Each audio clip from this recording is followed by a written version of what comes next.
Hello and welcome back to a brand new episode of the Pick a Side podcast. My name is Moran and I'm here with Andrew Velez and Joe Dehls. And this is now episode 384. In this episode, we're going to talk about the Mavericks staying alive in Game 4. Klay Thompson unfollowing the Warriors and Trevor Lawrence's big contract extension. Today we are without Riv. He had to go into work today. We're filming this early morning Saturday. We didn't have a live reaction last night. It's lore at this point. Not going live after the Mavericks W. No Riv when the Mavs win. Man, crazy. This guy's just getting his tweets off because he knows Mavericks Twitter was just, they're gonna eat anything up at this point. They're just crawling and I'd be doing the same thing. They're itching for it. I'd be doing the same thing. If Boston was down 0-3, they win a big game, especially in that fashion where you win by 40. I would be doing the same thing. I'm getting I'm emptying the clip. Everything that I got in my bank, I'm emptying everything. As a team that did go down 3-0, as a team that it happened to me this postseason. I promise you, I was not looking for that. I was hurting. I was not okay that we went down 3-0, and I'm not trying to find no silver lining. I don't care what happened. When you were up 3-1? No, I think it was 2. It was 2-0. We won, and then they won game. They won Yeah. game 4. Yeah, it's a fact. But even still, you're down 3-1. 9 times out of 10, it's cooked. like OG said, can you give me one more day? What a classic Give video. me one more day. You had to know Luka would get Mavericks one. did. You'd have to know he'd get one. Oh, yeah? But you're a shameless guy, man. Listen, I think that this series could easily be tied 2-2 right now. The Celtics have done an amazing job in the clutch. Game 2 and Game 3, their clutch offense and clutch defense were amazing. Those are games that the Mavericks, they had chances in. So shout out to Boston. But in those situations, listen, Mavs, they're supposed to be the best clutch team in basketball, right? The fact that they've had multiple situations like that in the finals and have lost those games, that's actually shocking to me. Honestly, we've seen it all postseason long. They've just been the most clutch team in every situation. The fact that they haven't been able to pull it out one time in the finals speaks to the Celtics, but also at the same time, it is shocking. Yeah, I mean, Mavericks were they the most clutch in the regular season? I believe so. Number one. Boston was top 10, top 5. I forgot where they ended up. But even in the playoffs, up until this series, they were. I guess you had the 2 or 3 games against Indiana. You had 1 game against Cleveland. They're undefeated in the clutch right now. They're 6-0 in the clutch. 8-0 now. 8-0. Game 2 and 3. Oh, no, I think they're 6-0 including those 2 games. Really? Because I thought they were 6-0 heading into the finals. I could be maybe wrong on regardless, but they're undefeated in the clutch in this playoff. They have like a plus 48 net rating in the finals in the clutch so far. And Boston's been this all season long, but I think a lot of people coming into this playoffs or coming into the finals specifically because of the past with Boston. And Jaylen Brown has mentioned this too in his presser, because of all of their past failures in the clutch. I think a lot of people have just said, well, in the clutch spot, we have Luka, we have Kyrie, which I think, listen, in terms of one-on-one shot makers, that's fair. Yeah. But Boston had proven time and time again that in the clutch, like, they're just as good as anyone in the league, and they've been proving that this postseason. You have the past, like you mentioned, how you guys haven't been great. But on top of it, not to minimize your guys' run, because I don't want to do that to you. Obviously, you've lost 3 games this entire playoffs. It's the teams that you guys have gone against that allows me to look at Dallas's clutch time and just look at it in a better light. In the regular season, Minnesota was not a good clutch offense, clutch team in general, and the Clippers banged up. It's kind of hard to judge them, But that's why against OKC, I respect the hell out of that series. Sure. That's the series that moved me the most with the Mavericks for sure. But then going up against the Wolves and having the best defense in basketball didn't matter to the Dallas Mavericks. And shout out to the Wolves, because in that Denver series, especially was that game 1, they had a big clutch win. Yep. So they had moments throughout that series where even though in the regular season they struggled, they showed that in the postseason they definitely turned it up a notch. Sure. The Celtics are 6-0, by the way, 6-0 in the clutch in these playoffs. The Mavericks just need one to stay alive, though. And that was the best night's sleep I had in a week. That was great. I slept like a baby. I slept just dreaming a bunch of things. And, that night, I usually, before I go to bed, I go into my porch and I just, look at the scenery outside. And that's it. Just look amongst the stars. And it was beautiful. I never felt more at peace after that win. You said it, Luka, you got to get one. You came out, you was talking crazy about him. He got one, but I don't want one. I want 2. Then I want 3. Then I want 4. And don't set yourself up for heartbreak, man. Can the Mavericks pull a comeback? I think they can. Will they? I don't know if they will.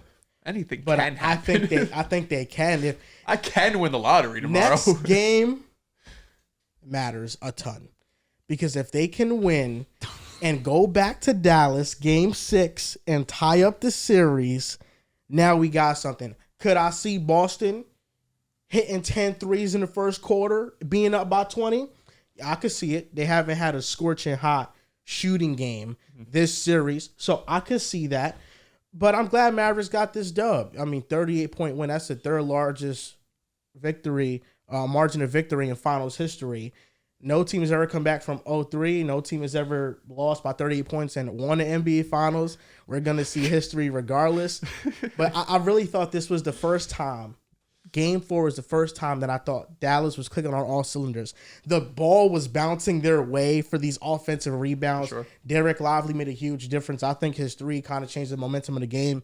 When the bench came in with Exum, I thought Exum played really well. Mm-hmm. I thought Maxey played some good defense. But from the beginning, the ferociousness that Dallas displayed on defense, this is what they've been displaying all playoffs long.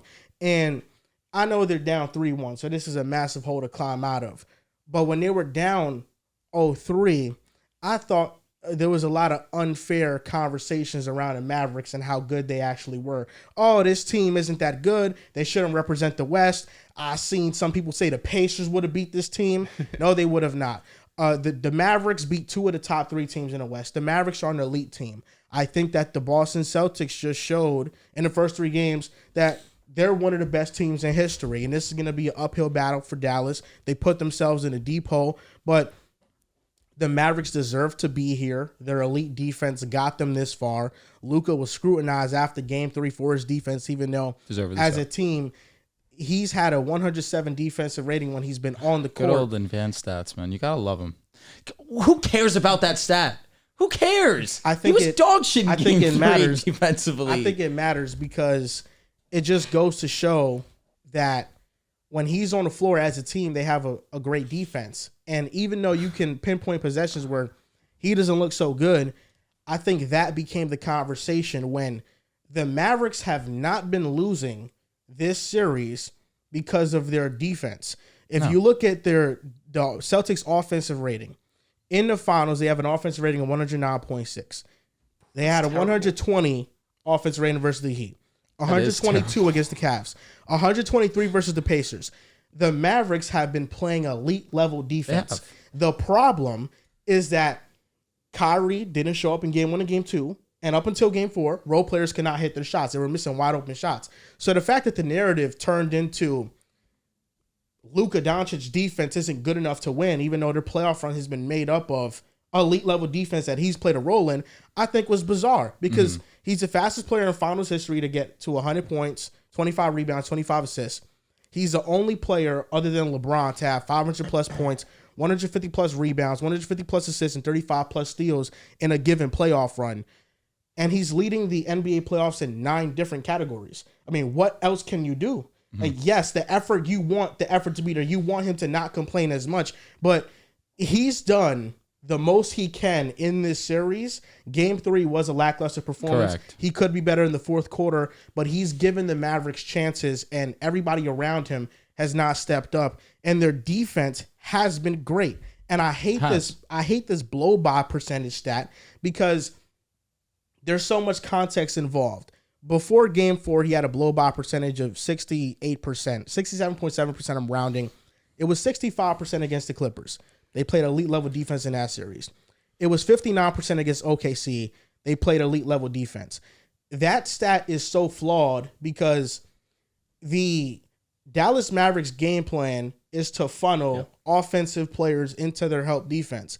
So if Luka Doncic is playing up on Jason Tatum or Jaylen Brown, he's going to give them that driving lane with their left hand because the game plan has been to force them left. Have there been possessions where he's been blown by? Absolutely. But those numbers can be skewed because that's their game plan. You're funneling into help. Is that considered a blow by? So I don't know. I feel like this blow by percentage stat, this is the first time I've ever seen that ever brought up. It has never. It's kind of hilarious. Welcome to advanced stats. They're ruining the game. It has never in history been brought up for any player as bad as they have been defensively. No. But for Luka, this stat was brought up out of nowhere, out of thin air, And who's charting it? Like, how is it charted?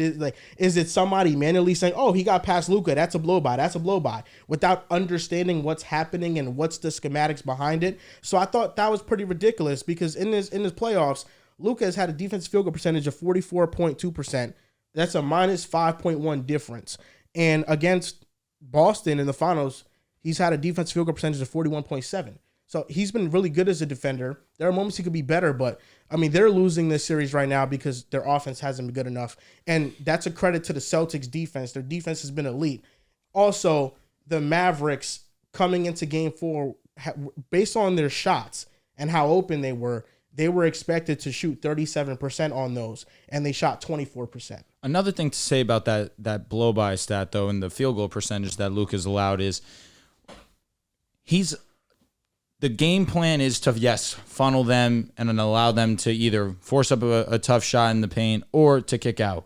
The issue with that is the Boston Celtics are one of the best passing teams we've seen in some time. So you're getting past Luka. Maybe they're not going up on Luka Doncic, although the field goal percentage is respectable. I'm not trying to knock that, but at the same time, to kind of debunk it is they're getting past him, they're making a pass, then that player that gets the basketball makes the extra pass, it's a wide open shot. That's what we've seen a lot from the Boston Celtics because their ball movement is elite, and that's what leads to getting a lot of great looks because they have so many floor spacers. They have so many guys that can make threes, that can make tough shots. That's just the luxury that the Boston Celtics have. If you want to talk about the totality of the playoffs, there's no way to knock Luka. You can't do it. He's been amazing. The best player in this playoffs by far. You simply cannot. But when he did get criticism was when he deserved it. Game 3, 4 fouls in the fourth quarter. Not scoring in the fourth, bad defense. That was acceptable to me. In game 3, you can criticize Luka, which is what happened. So to make that argument of saying, I don't know why people were so critical, this, that, and the third, because after that game, the game that put you in a position down 0-3, you were your worst brand of self. That's why he got criticized. Can the Mavericks come back? The answer is no. That's with respect. They've had an awesome season. They've overachieved. And Joel, honestly, I'm not even hating. If they come back and win, I'll be happy like shit for you. I have no horse in this race. I really don't care. That'd be awesome for you. But at the same time, trying to be objective, the Boston Celtics are playing too good of defense outside of last night. You allow 122 points, but the game was done in the second half. Essentially, they gave up and waved the white flag. But Boston Celtics defense has been phenomenal. The offense has not been anywhere near we've seen the Boston Celtics get to that we've seen the entirety of the season, the entirety of the postseason. But game 1, that was probably the closest we've seen to the Boston Celtics play their brand of offense where they had 7 players make multiple three-point shots. I believe that was the first time ever in finals history. There's been moments where the Celtics have reached that peak offensively, but they haven't been able to sustain it. But defensively, they just have so much that they can do in switchability, versatility. The one thing that we saw yesterday was rebounding. That's where the Dallas Mavericks really got them. But for a majority of this series, we've seen the Boston Celtics dominate the glass. So for me, it just comes down to still believing that the Boston Celtics have too much talent. They're just too talented. Yeah. Dallas was going to get one. For sure. Even going up 3-0, it's very difficult, even though Boston had been undefeated at the road at this point, to win 2, especially in Dallas, who has one of the better home court advantages, who Dallas have been one of the better teams in this playoffs. Even when we were up 3-0, I was giving them their respect, saying like this. I never saw what you were saying and shit you see online where it's like Dallas kind of just like, had an easy path or like they're not good enough to represent the West. It's very difficult to say that, especially when you beat 3 of the top teams in the Western Conference, even if you want to throw out the Clippers because Kawhi is hurt. You still beat OKC, who's the number 1 seed, and you still beat the Minnesota Timberwolves, who, even though in hindsight, we all picked Dallas, but in hindsight, you're like, that's probably a favorable matchup for Dallas, and I think they proved that beating in Minnesota. 5 We all games. picked Minnesota. Correct. Excuse me. Yes, we all picked Minnesota. But even still, they were one of the best teams in the Western Conference. They were 2nd or 3rd seed. They finished, and they just came off of beating the Denver Nuggets in 7 games, which not a lot of people gave them a real legitimate chance. No. We're like, it's the most difficult matchup for Denver, but we still think Denver is going to win because they've been here before. So I always thought Dallas deserved to be in the spot, and you mentioned it, Drew. Luka has been the best player in these playoffs. I do think the criticism for Luka after Game 3 was warranted. what the performance he put up in the fourth quarter, having 4 fouls, as Drew mentioned, the complaining, not getting back on defense, all of the stuff in a winnable game when especially you go down in that fourth quarter. It's a 2-point game at one point, maybe a 1-point game actually, and you have a legitimate chance to win that game, and it's 2-1 now, and it's anyone's series, and who knows what happens in this game at Boston if it's 2-1 versus 3-0. I think the mindset is a little bit different, not to give an excuse, but those are games you have to have. We mentioned it in the post game live stream when Boston kind of blows that lead, and when Boston struggles to shoot the way they do. Those are the games you have to capitalize on. And I think this is a game in game 4 where you say, damn, Dallas, if you could have got one of these games, sure. that game was a game 2 where Boston shoots like 26% from 3, or that game 3 where you're at home, you cut into that 20-point lead. Like, if you're able just to take one of these games, this series is completely different. But it's very difficult for me to sit here and have a real fear about blowing a 3-0 lead when Boston has never lost more than 2 games this entire season, regular season and postseason. They've never lost more than 2 games. And I understand 40-point blowout. It doesn't feel good. Even going into that game, I thought there was a strong chance Dallas would win. Didn't think they would win by 40. No. And realistically, I didn't watch this game once at halftime. I saw we were down, I think, 25 maybe going into halftime. Once we got into that second half, I was barely even paying attention. But I got to give Dallas credit. That first quarter, they came out like a team that was desperate to win. They hustled way more. The offensive rebounds. Derek Lively, I think, had like 7 offensive rebounds in the first 2 or 3 quarters. Of course, hit that big 3-point shot. They look like the more desperate team. And I think Jason Kidd's comment, although I don't know if I would have said it as a coach because you kind of give them bulletin board material, but Jason Kidd said, we came out ready to play. They came out ready to celebrate. I thought that was 100% right, because you go into this game, Boston pregame says all the right things, whether it's Mazzulla, Tatum, JB, they all say the right things in terms of job's not finished. You have to come in, you still have to show up, but they didn't show up. Dallas 100% outplayed them. I don't think there's really any excuse for that. And defensively, it was night and day difference, especially from Luka in game 3 to game 4. I got to give Luka credit there because he's had multiple times throughout these playoffs where defensively he hasn't showed up, and I think in the following game he makes a concerted effort, even if it's not defense but just complain to the refs. I believe one time in the Timberwolves series, he had one game where he was complaining to the refs a ton, and then the next game you didn't see it at all. So I think he's done a really good job bouncing back in those moments. But to me, Boston's just been such a dominant team all season long. I think their way offensively and defensively is just really difficult to pick apart for 4 straight games. And it's hard for me to see this outcome of losing by 40 happening 3 or 4 times. They're not going to lose by 44 straight times, but just losing 4 times in a row, especially when you have 2 more games at home. And this is their first loss of the postseason on the road. They were on a 10-game winning streak coming into this game as well. They had won 7 or 8 in a row against Dallas dating back to last season. So not to say they were due, but also I think it's very disingenuous to sit here and really panic after you win 10 straight postseason games. Kyrie. First win against Boston. Yep. 1-13 now since leaving. The Luka criticism, what you guys said, I think it was fair to criticize him for game 3. Yeah. But the criticism became much more than that. It became about, can you win with Luka? That became the overarching question after game 3. After, bless you. Apologize. Thank you. After he had led a team to the finals at 25 years old, after he's been to 2 conference finals in the past 3 seasons with 2 different rosters, and he's played great in the finals. I mean, game 3 was the only game that I look at and I'm like, he didn't play. I didn't think he was great games 1 and 2. I thought he was great. First 3 quarters, in the fourth quarter, he got gassed out. There's no doubt, but he kept the Mavericks in the game. Which game were we talking about? 1 and 2? Games, I think overall, when you look at the entirety of the series, Luka had an awesome third quarter in game 1. I think Luka has played great in this series, overall. I think he's played great. I think he's played below his standards. Given the Celtics roster and what they're able to do defensively against Luka, the efficiency may not be the norm for Luka, where he's shooting 47% from the field, 25% from 3. I mean, and from the free throw line, he's been terrible. The 3-point shot is what's most shocking to me. I believe 1 for 7 in game 3, 0 for 8 last night. Didn't really matter. They won by 100. But we haven't seen him be the normal, efficient Luka that we've seen all season long. I think that there's been quarters that we've really seen him be great. Joel's been mentioning this the last couple of times we've been talking about it, but it's the truth. Last night, obviously, is the exception. Dallas Mavericks were just at a different level. But Game 3, Game 1, that really stick out. He was great in quarter 3, Game 1, and Game 3, he had a great first quarter, and the rest of the game, he was not good. If you want to say he hasn't been Luka, I agree. Mm-hmm. But which is his standard. But for 99.9% of the NBA, this is great. Like, but when you're elite, we're not comparing Luka to Jordan Poole. And when we're talking about we're talking about the top exactly. one. We're talking about the Luka. Well, then let me. And say the conversations we had prior to the series of what a championship would do to him. Yes. And in terms of legacy, there's obvious expectation and there's standards that you have to hold when you're trying to surpass Allen Iverson, James Harden, Kawhi Leonard in terms of legacy conversations. There's no doubt he's been the best player in the series, though.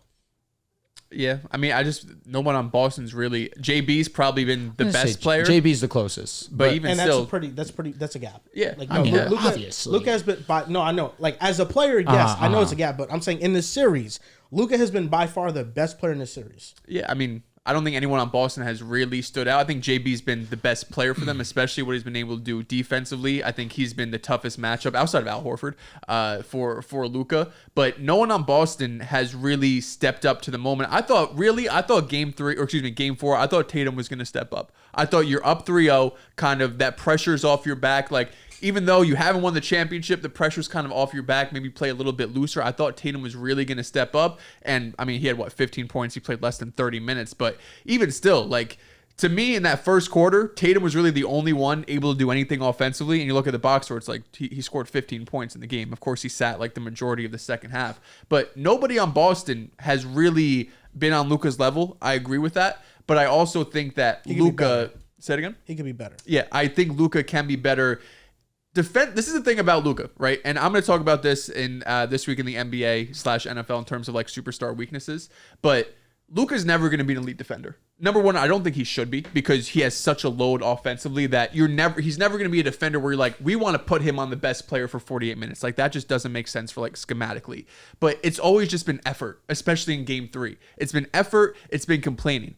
You don't have to be a great defender. Luka's not a great defender. Mm-hmm. But if you could give me effort and you could shut up to the refs, which he did to his credit in Game 4, that's all I got to ask for. And I thought a lot of times, even though the blow-by rate and stuff like that, I agree with you that I think some of it can be a little bullshitty because schematically things change and how you want to funnel players. But I also think for Jason Kidd, those first 2-3 games, it's not really working. The method for Boston has been, we're going to attack Luka, we're going to get into the paint, we're going to kick, and we're going to get you in rotation. Yep. Boston never really changed it up the first 3. Even this fourth game, I think I just don't think they did it as much or as effectively more than anything else that Dallas did. But that's been the method for Boston. And just the first 3 games, it worked out. So if Luka can just give me this level of effort and stop the complaining, that's all I really am asking for. I'm not asking him to go out there and be Drew Holiday. I'm not asking him to go out there and be Jaylen Brown because just athletically, I don't know if he's those guys defensively. But if he's going to give me the effort, he's going to stop the complaining, that's really all I could ask for him. But I think he only complains when the whistle's terrible. I do think the whistle on him has been terrible these finals. Game 4, he got a good whistle. But Game 3, we saw in the first quarter, Drew Holiday smacked his entire forearm, and it wasn't called. I mean, there have been things like that have happened. I get it, bro, down the stretch of Game 3, the back-to-back step-back threes that he had where he fell down and he didn't come back on defense, I think those were good no calls. But yeah, for sure. One of those two not being a call, they were kind of up in the air. Neither of them were fouls. Down the stretch of Game 3, where he has the dumb fouls in transition. He gets bailed out after spearing Jaylen Brown, no call. Jason Tatum ends up getting the ball. I forget how that possession ends, but I know it didn't automatically lead to a transition bucket. But then you go and you foul out. You're screaming at the bench. You better fucking challenge that. It's like that was moments where we just see him make blatant mistakes. You're egregiously fouling. But on the opposite side, your game is predicated on getting downhill, getting into the paint, and finding buckets that way. Naturally, you're gonna get fouled. He's still gotten let me not say this series. He hasn't gotten as many whistles, but that's NBA playoffs. That's the playoffs. Naturally, the whistle goes down a night. Which honestly, For playoff standards, that's still a good amount. Where do you have the rest of the numbers? Because I don't think anyone has gone to the line a ton this series. No, not I think on both sides there's been missed calls. Like I just think although the refs have missed and allowed a lot of stuff, and the bullshit where if it goes in it's not a foul, if it misses it is a foul, is just so stupid and so ridiculous. But in the NBA Finals, I understand it's frustrating, especially when you get hacked at times like that Drew Holiday one, 100%. But you got to have that mindset of like, I'm not going to get a foul call. Complaining to the refs is not going to change it. No. Like, maybe it makes you feel better in the moment because you can let out that anger, but they're not going to change the call. Be like, you know what, Luka, you're complaining. You're right. Let me go back and change this. When you're in the NBA Finals, and especially in that Game 3 where it comes down to a 1-2 point game with 3 minutes left, like you just think about possession after possession where if he doesn't complain, if he gets up and gets back on defense, like you do that 2 or 3 times, instead of being down 1, you could be up 4 or 5 in that fourth quarter. I agree. I think there are flaws to him, just like any player. Yeah. There are flaws to him. You can't be great at everything. No, you can't. There's going to be a weakness somewhere. And looking at the Minnesota series, he got to these are the free throw attempts by game. Against Minnesota, game 1, 7, game 2, 7, game 3, 10, game 4, 12, and then the closeout game 5, he had 3 free throws. In the finals, game 1, he had 5 free throws. Game 2, he had 8. Game 3, he had 4. And then game 4, he had 7. That's fine. That doesn't seem like a crazy drastic difference. Yeah. Like There's if you came into this postseason expecting the regular season whistle to carry over, they showed us the second half of the season. The regular season whistle's not going to happen. You welcome to your first time watching basketball. Because that's just how NBA playoffs are. We watch the best brand of basketball this time of the season because they allow the players to be physical. To an extent, I agree. There should be moments where if it's a clear foul, you call it. But like you mentioned on both sides, there have been missed calls. The one that comes to mind, I feel like anytime I need anything about Celtics, I just go to his Twitter. You have the one with Jaylen Brown, like I already mentioned, where Luka goes and dives at him, didn't get a call. But then Jason Tatum goes for a dunk, and PJ Washington just smacks his arm, and he doesn't get a call there too. It's just both sides. The whistle has not been great, but to me, that's fine. You're letting the players play. And that's exactly what we want to see ultimately. And I just not that you're doing this by any means. And I know Mavs or MFFL Nation, shout to bro. I don't know if he was being serious about this or if he was just getting his shit off. Big Mavs fan. Of course, everyone follows him on Mavs Twitter there. That's a legend. I just don't want it to become the Mavs are down 3-0 because of the refs. That's where I'm sitting here. I'm like, it's a 3-0 series. It's very difficult for me to be like, you know what? You're right. If you would have got called X, Y, and Z, you would be up 3-0. You'd be up 2-1. Shit, it would be 2-1. Like, that's where I get every lost game, fast. you can name 10, 15, 30 plays that should have gone this way or should have gone that way. The refs are going to miss calls. They're going to miss some egregious calls, and they're going to miss some ticky-tacky calls. But at the end of the day, you go down 3-0, I don't want to hear a referee excuse. I think there's like team by team, you could look at what Boston is doing and what Dallas is doing and say there's a lot more reasons why from a basketball perspective rather than a referee perspective. Yeah, it's really easy. The Mavericks have not hit a shot. Like their shot making has been extremely inconsistent. Not just from, of course, the two stars in Luka and Kyrie, who obviously stand out, but PJ's not hitting at that efficient rate. Derek Jones suddenly now is gone completely offensively. These have been the two guys that have been some of the most consistent players for the Mavericks in this postseason run. But when you're going up against a far superior opponent, they make it a lot difficult on you. And we're seeing that not only out of the two stars, particularly Kyrie Irving, who thankfully the last 2 games has played better basketball, but the role players who helped you get to this point aren't playing that great. Obviously, you're not going to play well. Boston is up because they've been better. I mean, I Simple. think that's true. I also think that there have been calls in timely moments of the game that Dallas hasn't got. Like game 2, when PJ was in transition, could have gone down to a 2-point game. I agree with that. Jaylen Brown pushes him, and that's not a foul. And I think, the Celtics could very well still win that game, even if that is called a foul. But I think it's a moment like that where it's crucial, it's really important, and it's not called at all. I look back to game 3 where Kyrie's bringing up the ball and PJ sets a screen on Drew, and it's called an illegal screen. And I thought that was a 50-50 play. You could have not called it based on the physicality of that game. I don't think that should have been called, and it's just been timely possessions here and there where I think the whistle hasn't benefited them. Now, the whistle could have benefited them in those moments, and they could have still ended up losing. I just think the issue becomes giving them a chance to get that, because it's an offensive possession in a close game. Those are always important. But I think Game 4 was just a version of the Mavericks I've been waiting for in the finals, and the version I thought we were going to get from Game 1, because up until this recent game, Derek Lively, up until Game 3, has had butterfingers. I think Derek Lively has not been himself. He has not played particularly well the first 2 games of the series. Kyrie Irving was a no-show. The role players at their shot profiles and their percentages, they've been no-shows. They have been no-shows up until this recent game, for sure, where they all came out to play. No doubt. So this is the version I thought we were getting. Listen, is there still a chance? I think there still is a chance. I mean, it starts with Monday. You just have to win Monday. And you don't gotta win. Don't laugh, bro. You don't gotta win. If you're gonna say something, mean it. You don't gotta win 4 in a row. You just gotta win 1 game 4 times. That's what you gotta do. Dehls, Dehls, I got a question for you. What's up? Because your heart's not beating yet. You know, you're up 3-1. It's a good enough lead. Let's just say, for like hypothetical purposes, if the Mavericks win Game 5, emphatically, like they actually go into Boston, Win by 20. They win by like 20, exactly. Luka starts off in the first quarter, rains fucking 5 threes in a row. How do you feel going into Game 6? Right now, my panic meter is like a 1 out of 10. They win Game 5. I think it moves up to like a 4 out of 10. Okay. You lose Game 6 now. We're at 10 out of 10, of course. But I can't sit here and just tweak out yet. Like I mentioned, Boston, every single time down the road, when adversity hits, even in these playoffs, they've been able to bounce back, whether it's Game 2 against Miami, Game 2 against Cleveland, being down 18 against the Pacers, even being down 13 in Game 3 against Dallas. They've done a great job all season long bouncing back when they lose games, when leads are away. This is really the first time. This is the first time in a while I saw them go down big and really not be able to punch back and even make it a competitive game. I mean, I don't know the last time we didn't see a competitive game for Boston. Yeah. It's been damn near over a month. You want to look at that, maybe Miami Game 2 when they hit like 20-something threes.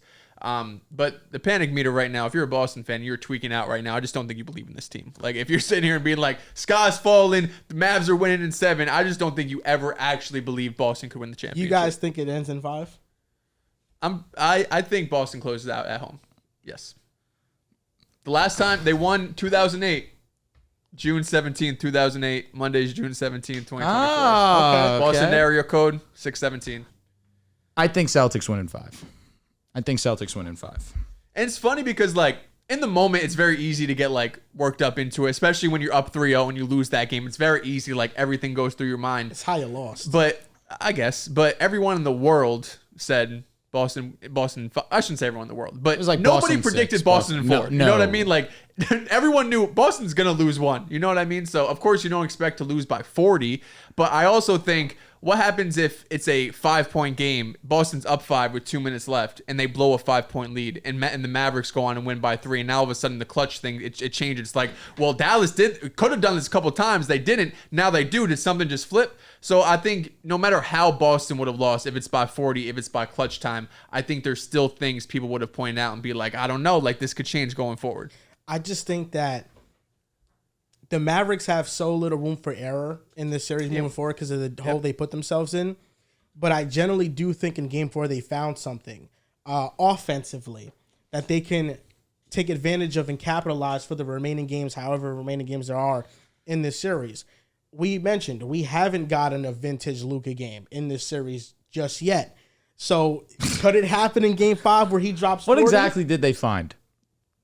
Oh, they found that they ran their offense much better. I mean, the movement of the ball, the screen setting, I thought they ran much more Spain pick and rolls. They put the Celtics in much more stressful situations on defense, and they just hit their open shots. That's all that you can ask for.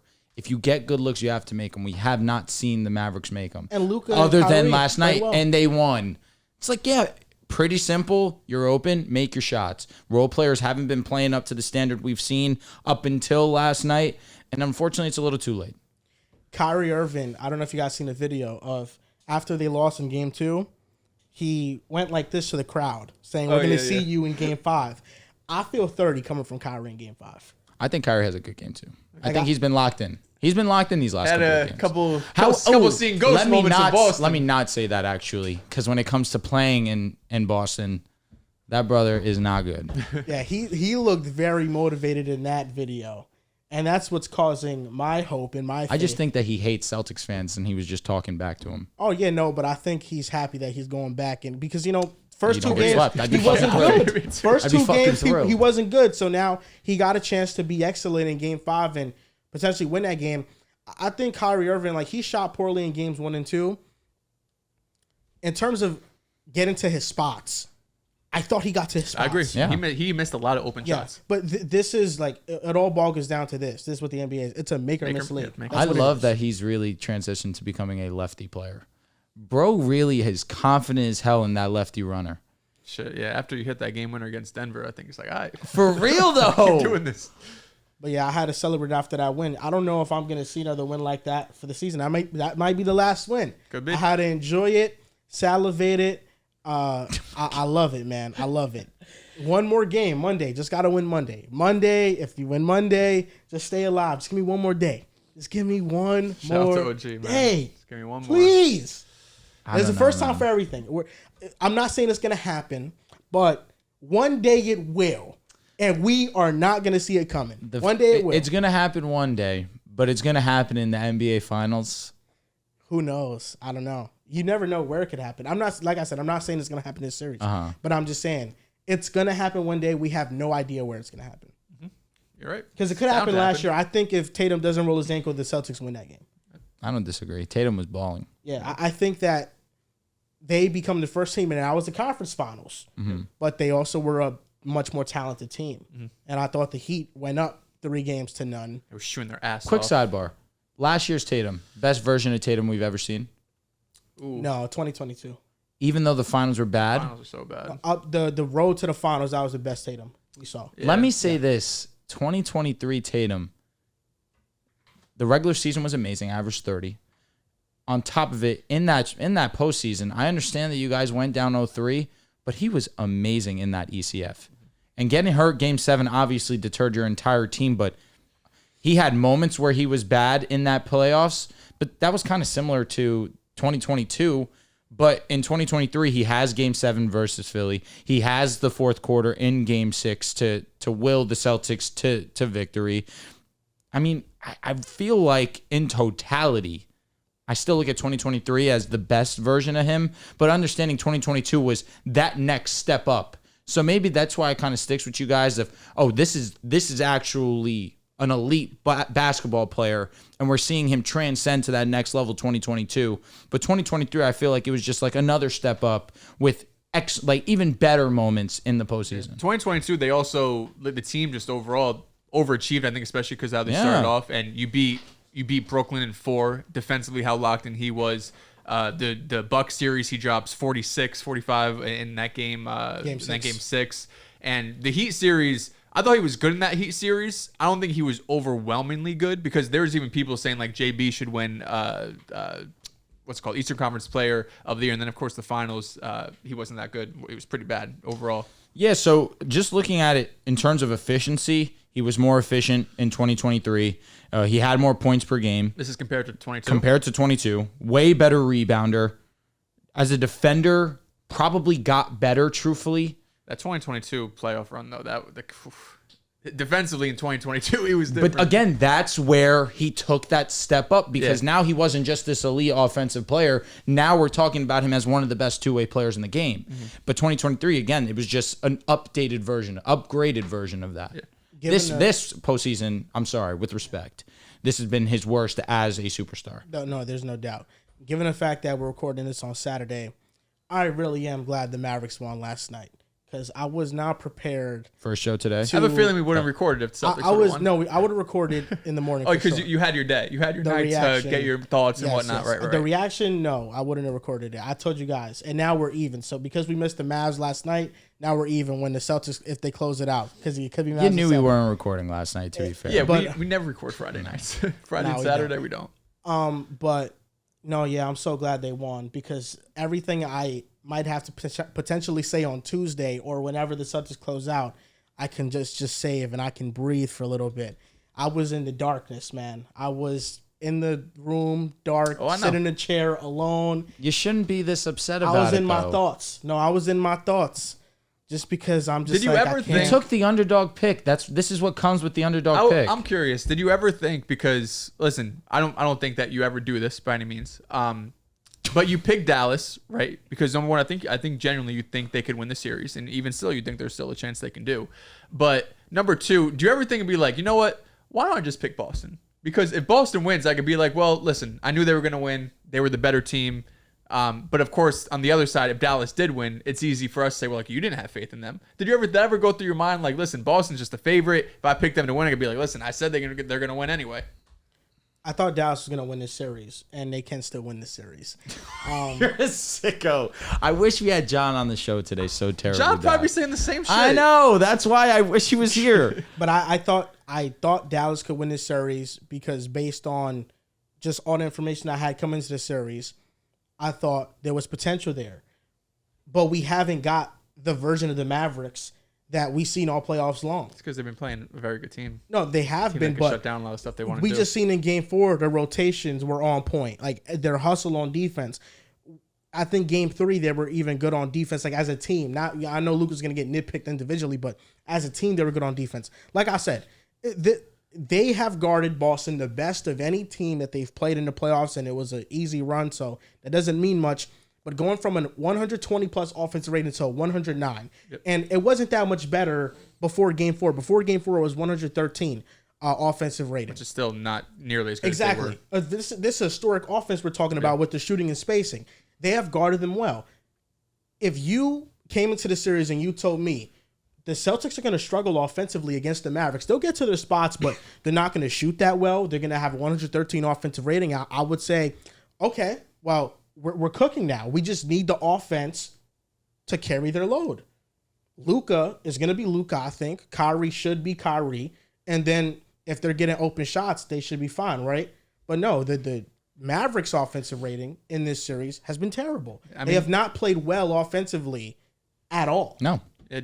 Boston, I mean, we've said it a ton. Those first three games, I think Game 4 they got some more corner threes. They got at least one lob, I'm remembering, but that has been a big part of Dallas's offense this playoff stretch. It's been those lobs, it's been those corner threes, and not that I was expecting Boston to completely take it away going into these playoffs because it seemed like it was damn near impossible at the rate that Dallas was able to score on those, but the fact that Boston was able to take that away, it becomes a different offense. You know, it becomes different offense for Luka, who's doing a lot. Even though, of course, he's gonna be high usage rate, he's gonna get a lot of ISOs. But it becomes a bit different when you don't have that, that kick out pass to a potential corner, or you don't have a second defender always coming. And that lob to the center is there. So I think it's fair to expect Luka and Kyrie to be their versions of themselves, but even them being statistically the same versions of themselves doesn't mean that the offense as a whole is going to be the same versions of themselves. That's true, but we haven't even gotten that. There hasn't been a game in the finals outside of Game 4 that Luka and Kyrie have been both great. Yeah. Game 3, well, both great, fair. I was going to say Game 3 scoring-wise early on, I believe they scored, 37 points but in the first half? But even statistically in Game 3, I mean, they were probably near their averages. Like Luka had 30, Kyrie, or no, Kyrie had 30, Luka had 26. Yeah.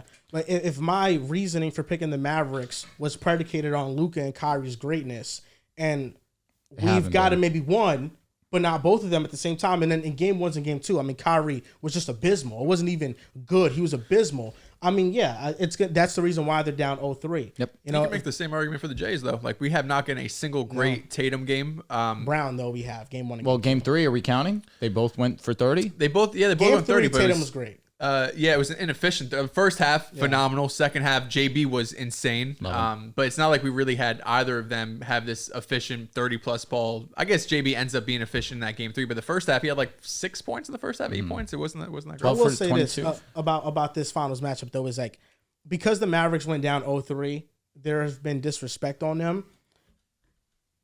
Minnesota wouldn't have beat Boston. Minnesota's offense, if we're seeing the Dallas Mavericks struggle like this on offense, Minnesota's offense would have been 5 times worse. Yeah. They would have struggled tremendously, and they would have gotten their bigs out into space, and their spacing would have messed up what Minnesota got going. And Denver would have not beat Boston either. I know that we're being revisionist on Denver. Oh man, matchups matter so much. If they got to the finals, they would have won.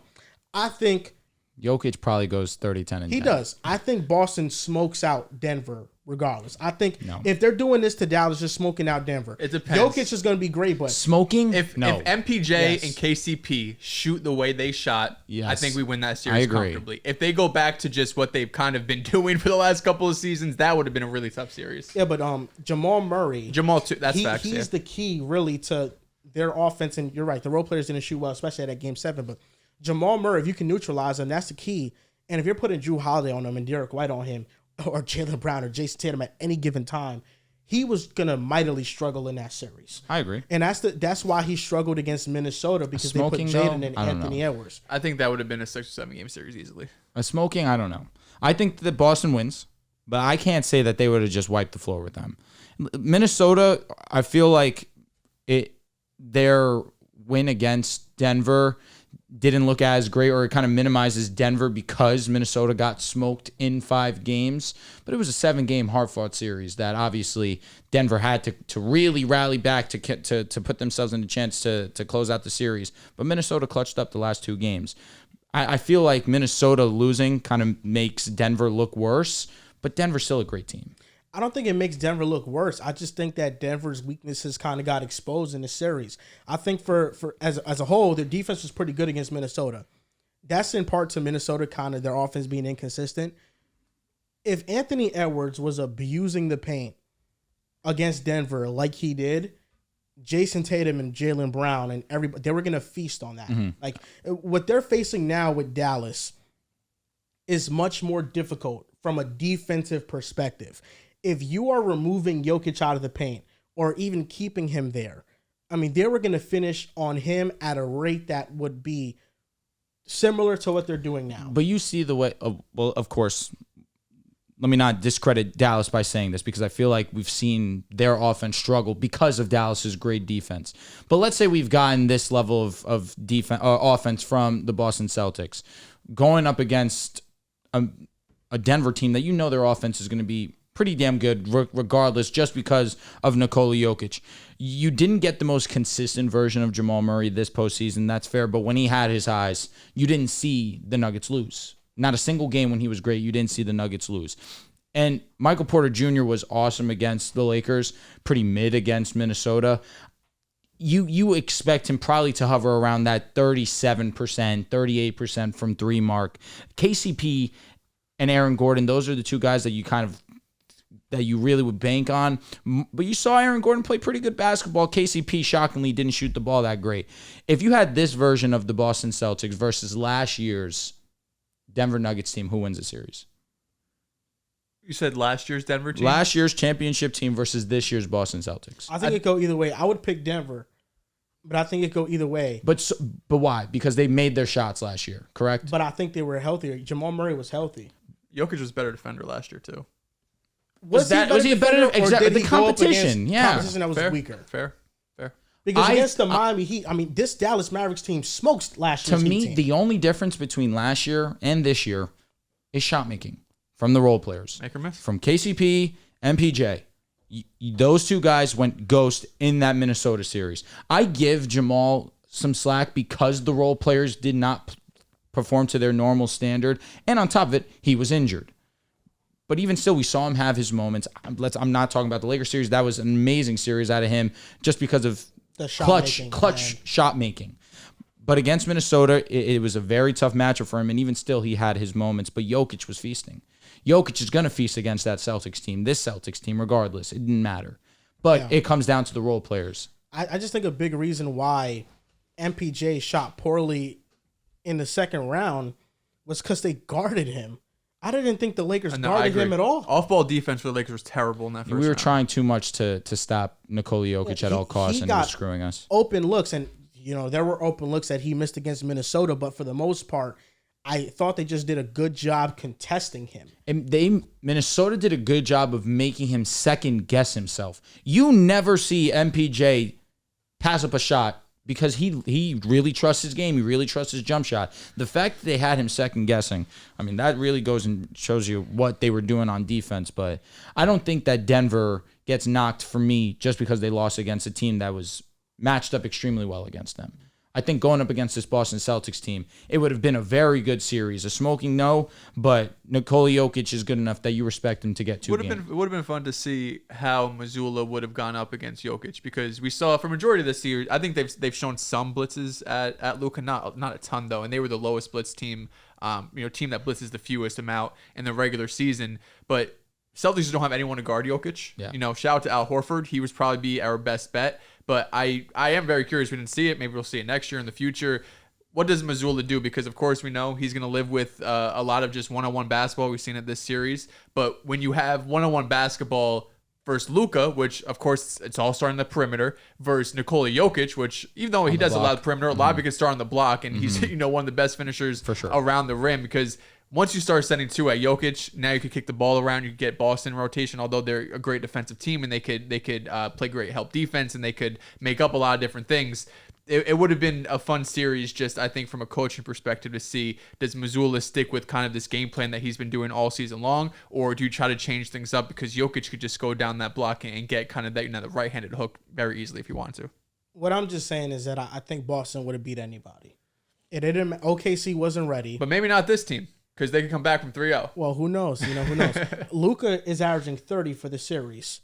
I think Jokic would have did the same, if not better. Yeah.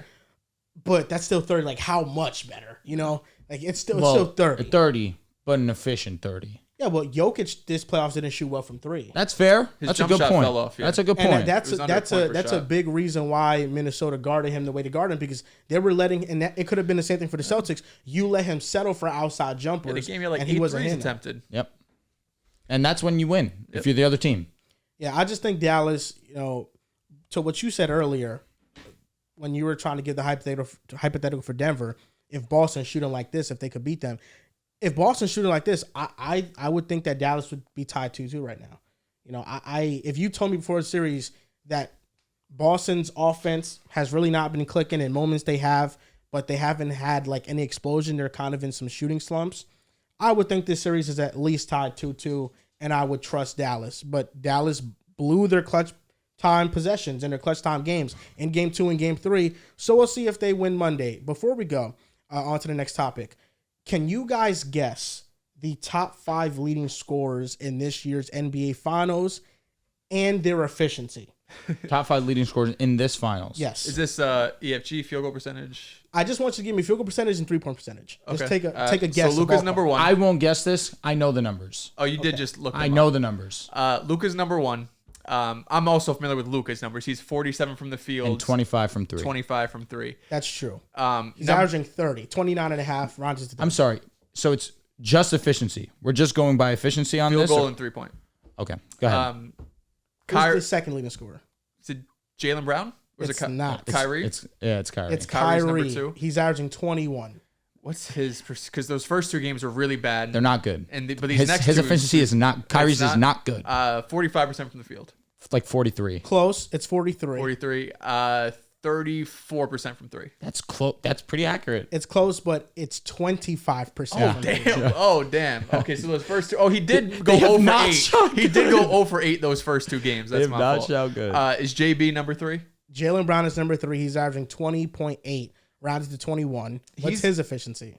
I feel like this game 4, he was like 3 of 12, so that efficiency probably It dropped didn't off. kill it too bad. But 45%? 49. 49? Okay, from 3. No Celtics really shot incredibly well. I know Derek White is number 1 on the team. Is JB like 34% from 3? What is it, 20, 28? 24%. 24. God yeah. damn. Okay. So we got 1, 2, 3. Is Tatum 4? He is. Jason Tatum's number 4 at His shit's 20 gross. points per game flat. What's his efficiency? He might be a field goal percentage. What's he like? 35%? Bang. 36%. Is it 36 rounded up? Yeah. 3-point. Now it's 36.5%. What's his 3-point? Fucking. Well, he's hit some threes. But it's still probably like 32%. 25? 29%. 29. Okay. So that's 4. Who's 5? Is it Drew? Because that 26-point game? It is Drew. It's not Drew, actually. Oh, D. White? Nope, it's not. Are we counting KP? Is it PJ? It's Kristaps Oh, Porzingis. I'm like, Okay. what? No way. He's been efficient. I mean, game 1 he was stupid efficient. Game 2 I don't really know what He's at 60 and 28, right? Yeah, he's shooting 60% from the field, 28% from three. cooked, Drew. He's averaging 16 points. I've been wrong on some of them, so that's why I'm guessing. I now. wonder, what do you guys think KP plays, if at all, game 5? 15 minutes. I don't think he plays, man. By a miracle of God, he plays 15. But I think it's the last game of the season. You go out on your sword. I mean, I don't disagree. I think there's a world where he could come in the first quarter. I think it's a world he doesn't play at all. Yep. I thought that we'd see some minutes out of him yesterday, and not playing at all was. Well, I mean, you got smoked eventually, say, but you know what I mean. Mazzulla's probably like, listen, it becomes a game in the second half. Let's see, but yeah, it never became a game. Yeah, Drew's efficiency has been great.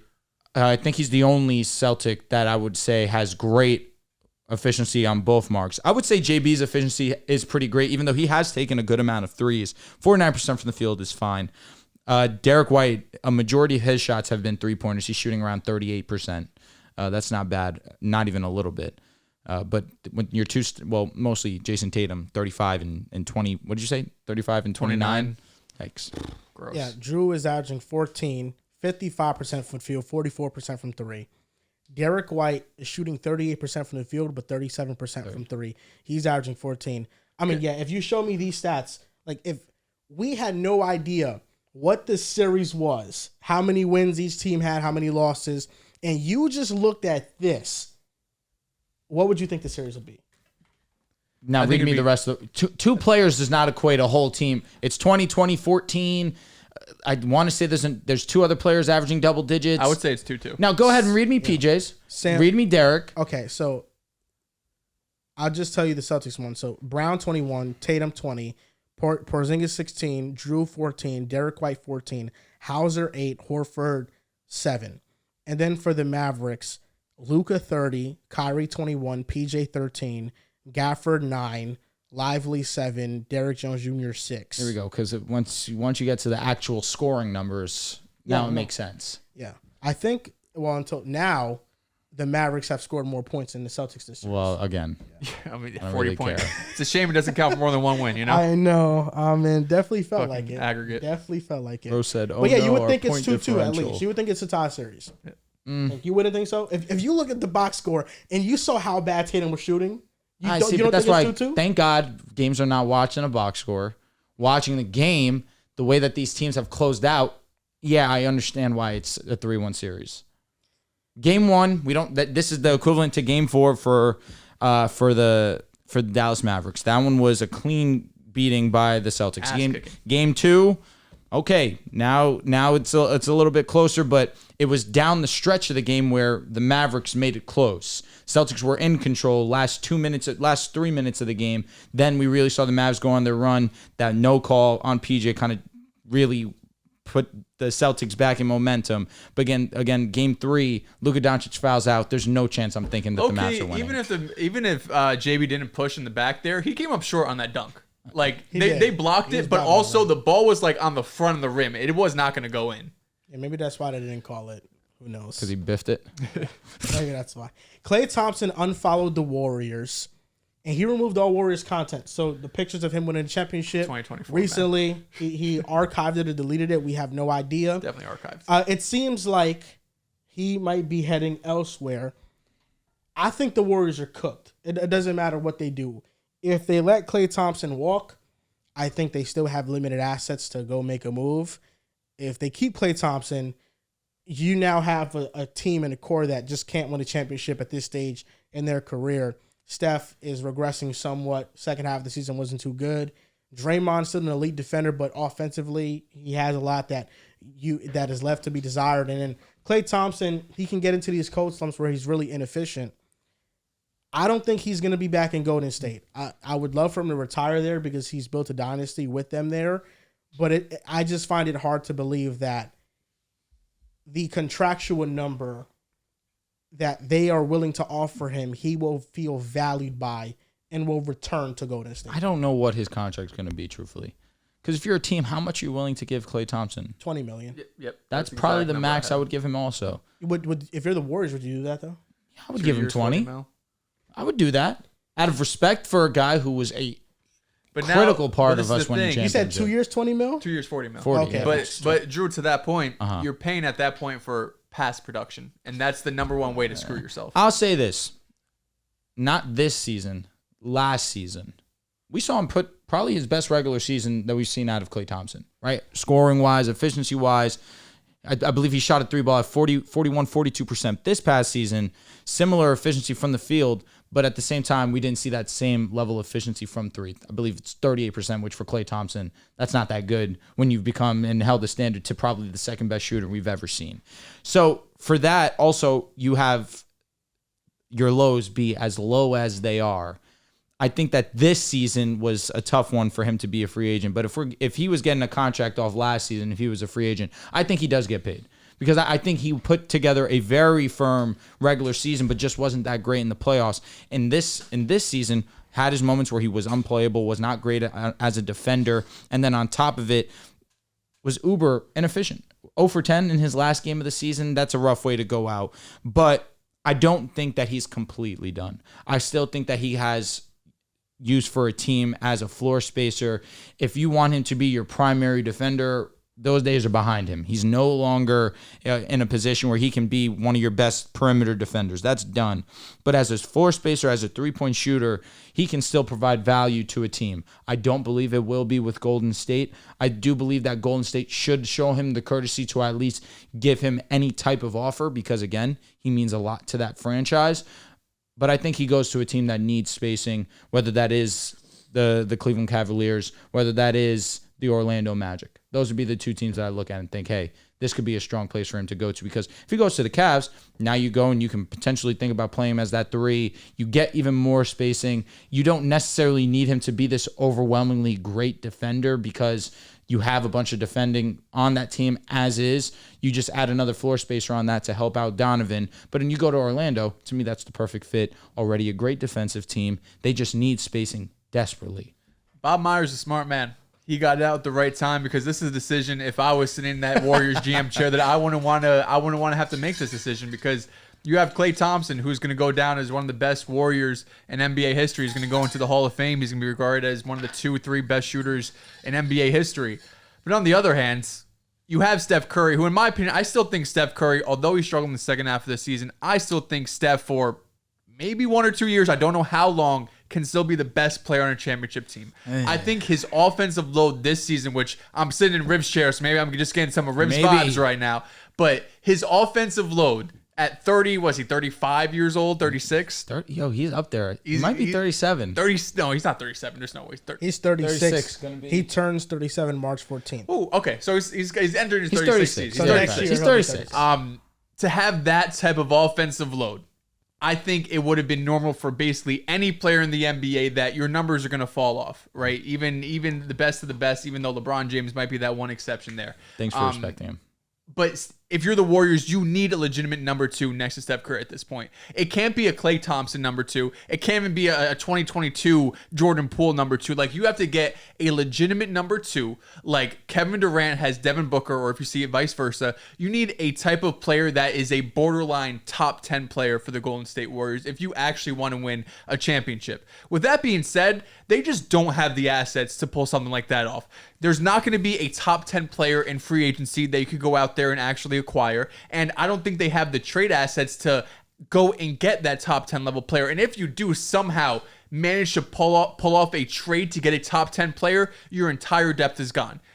Kuminga, Moody, all the role players who've been able to play well, the rookies you got, you could guarantee that probably 80% of them are gone, and now the rest of the starting 5 plus the bench is really in question entering next season. That's been one of their biggest issues over the Steph Curry era, is being able to survive when Steph Curry is off the court. They did a decent job this past season, but then you saw the starting 5 just wasn't good enough. So for Klay Thompson, his upcoming contract, the Warriors have 2 different paths. They can sit here and kind of just be a complacent franchise. And they can say, you know what, Klay Thompson, you've been great for us this entire time. You're a Warrior legend. Here's 2 years, $40 million. Let's come back. Let's ride this until the wheels fall off. Or I think they could be a more aggressive franchise. And what I would do is go out and actually try to make a swing. You got to go out there and give Steph one more opportunity to chase a championship. If you just bring back Klay Thompson and you're more or less running back the same starting five, I know in the second half of the season when Draymond, all the suspensions got cleared up, Steph was healthy and everyone was on the court. You could look at a lot of different stats and win-loss record and net rating. They looked pretty damn decent, but you're going up against a Western Conference that, I mean, you probably got 7-8 teams just off the top of my head that going into next season, I feel more confident about I feel more confident about them than the Golden State Warriors. So it's a tough decision to make because this is your brother. This is a dude that's done so much for your franchise, but you also have to, face reality and say his best days are behind him. And if we want to give Steph one more chance, it's probably not with Klay Thompson. There are 5 teams that I want Klay Thompson to potentially join. Number 1 is the Orlando Magic. I think they need the spacing. It gives them a veteran player to fill up that shooting guard spot next to Paolo, Franz, and Jalen Suggs. And he's a plus defender, so he's not going to be a liability out there. So it still fits within their team identity. The Sixers are another one. Embiid, Tyrese Maxey, if they miss on Paul George, now you don't have to give a max to Paul George. Mm-hmm. Now you bring in Klay Thompson, and you can fill out your roster with other impactful role players to now have more depth on the roster instead of being star heavy. Third is OKC. I think Josh Giddey is going to be replaced. Klay Thompson is an easy replacement in that starting lineup for Josh Giddey. Now you have SGA, Lou Dort, Klay, Jalen Williams, and Chet Holmgren. I do think there's potential for OKC to target a center, but I think the style of basketball they want to play is 5 out. And Chet Holmgren is perfect for that, and I don't think he should move to power forward. I think you maximize him by keeping him at center, and he's open to playing at center. That's what he wants to play. So I think that would be perfect for Klay Thompson to go there, and he can compete for a championship if he goes to OKC. Then it's the Dallas Mavericks. I think you help Dallas by now offering a threat off the ball. Mm-hmm. It now adds movement to an offense that's a great that can, for some stretches, the ball can stop. There's a lot of ISO. Klay Thompson, now you can have him running around. He can be a threat, and it takes more pressure off of Luka, Kyrie. But now Klay Thompson, I understand he played with Steph Curry. The amount of open shots you're going to get when you play with Luka and Kyrie, as great as Steph is, I think he'll get even more open shots with those two. He won't get as many open shots as he did when he played with KD and Steph. Yeah. But these past couple of years with just Steph, I think he'll get more open looks, and he's a plus defender. Derrick Jones Jr. is a free agent, so if they can fill up that spot with Klay and you have Kyrie, Luka, Klay, PJ, Gafford, or Lively starting, I think that's a really good lineup that potentially can go back to the finals if they make a move like that. And the last team is just the Sacramento Kings. Reuniting with Mike Brown. They need shooting. They're going to lose Malik Monk most definitely because I think a team will offer him more than $17.5 million, which is the max that Sacramento can offer him. Why is it that that's the max that they can offer him? Because the deal they initially signed Malik Monk to was it was like a minimum deal. So because of that, they lose the ability to give him the money he deserves? I think maybe you can only go like a percentage over, like you can only give like 140% more of the previous contract. But other teams can give way more than that? I guess if they have the cap space too. That's bullshit. But I don't know, because also you would have bird rights, but I guess it's just a max deal. So because you hit a lick on a good contract, you lose in the end? Yeah, it sucks. This is what it says. Sacramento is limited in what they can offer the 26-year-old in free agency due to the collective bargaining agreement rules, meaning another team will be able to swoop in with an offer larger than the Kings' 4-year, $78 million limit. That's bullshit. Honestly, that's a good contract. That's solid. 4-year, $78 million? Yeah, 20 a year. That's the max that Sacramento can offer Malik Monk. I would offer him that contract right there. That's $19.5 million. That's the easiest deal I would ever offer a player. But if Tyler Hero got $30 million, I think Malik Monk can get like $25-30 million. Yeah, I mean, we're seeing Tyler Hero. Unfortunately, that contract looked like poop. The Pistons could give him that. The Spurs can give him that. I don't think he goes to a butt team. No. I'm not saying the Spurs are butt. We're talking about the Pistons. The Pistons. Yeah. Come on, I think he respects himself. No, I think on the Spurs he can be like a 21-5 guy. That's not a bad opinion. And I think at this point in his career, Malik Monk, He was a lottery pick. He's fought his way and clawed his way to now be relevant in the NBA. Not only does he want to get paid, Let him go, man. but I think he wants to prove that he can be a guy. He wants to prove that he can be more than a six man. Mm-hmm. He wants to have an offense, initiate and create. And the Spurs is perfect for him, honestly, if they sign him. I love the Spurs fit. I think going into next year, the West is so great, but the Spurs have a chance to, at minimum, I shouldn't say minimum, maybe maximum, fight for a play-in spot. I think, although Houston was a more talented team this past season, and they have some players who are just further along than what the Spurs are probably going to be next year, assuming they keep those 2 top 10 picks and they don't go out and trade for a Trae Young, DeJounte, Garland, whatever the case might be.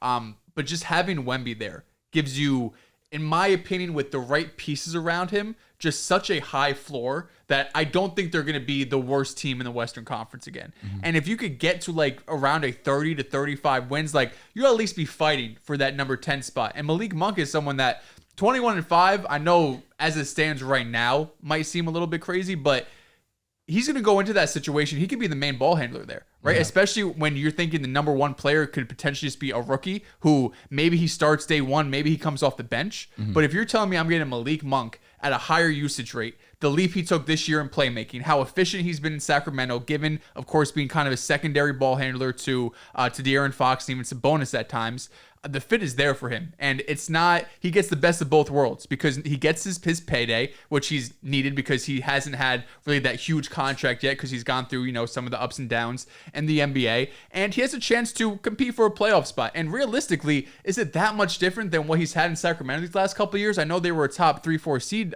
2 seasons ago, but they get bounced in the first round. And then this season, they lose in the play-in. So it's not like he's going from this championship contender all of a sudden to a play-in team. He's kind of going to a team that ceiling is probably like a first round exit. There's a higher ceiling with the Spurs.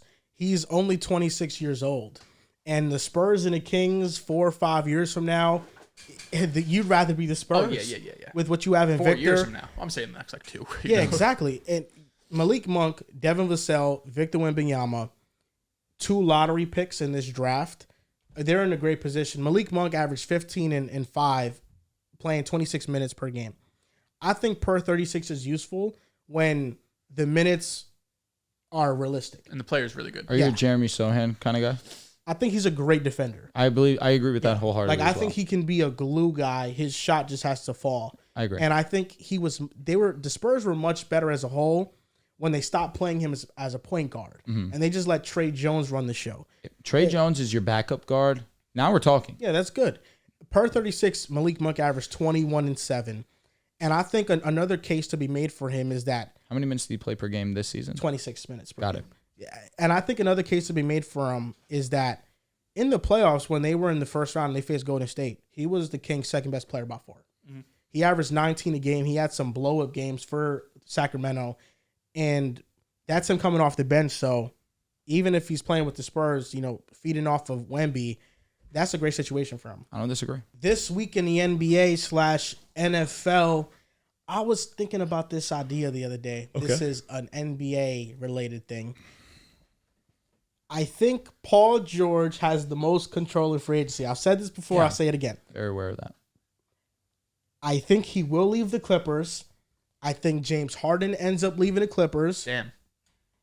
Which means Kawhi will have to make a decision if he wants to play for a team that's clearly rebuilding. Just resigned. Or if he gets traded, or the other alternative option, which I think is unrealistic, but it can happen. There's a possibility he retires. I was thinking about it. There is a team that needs to trade for a star this offseason. They don't have the assets to really trade for that said star, like a young prospect to attach to it, but they got picks. I think the Knicks can trade for Kawhi Leonard.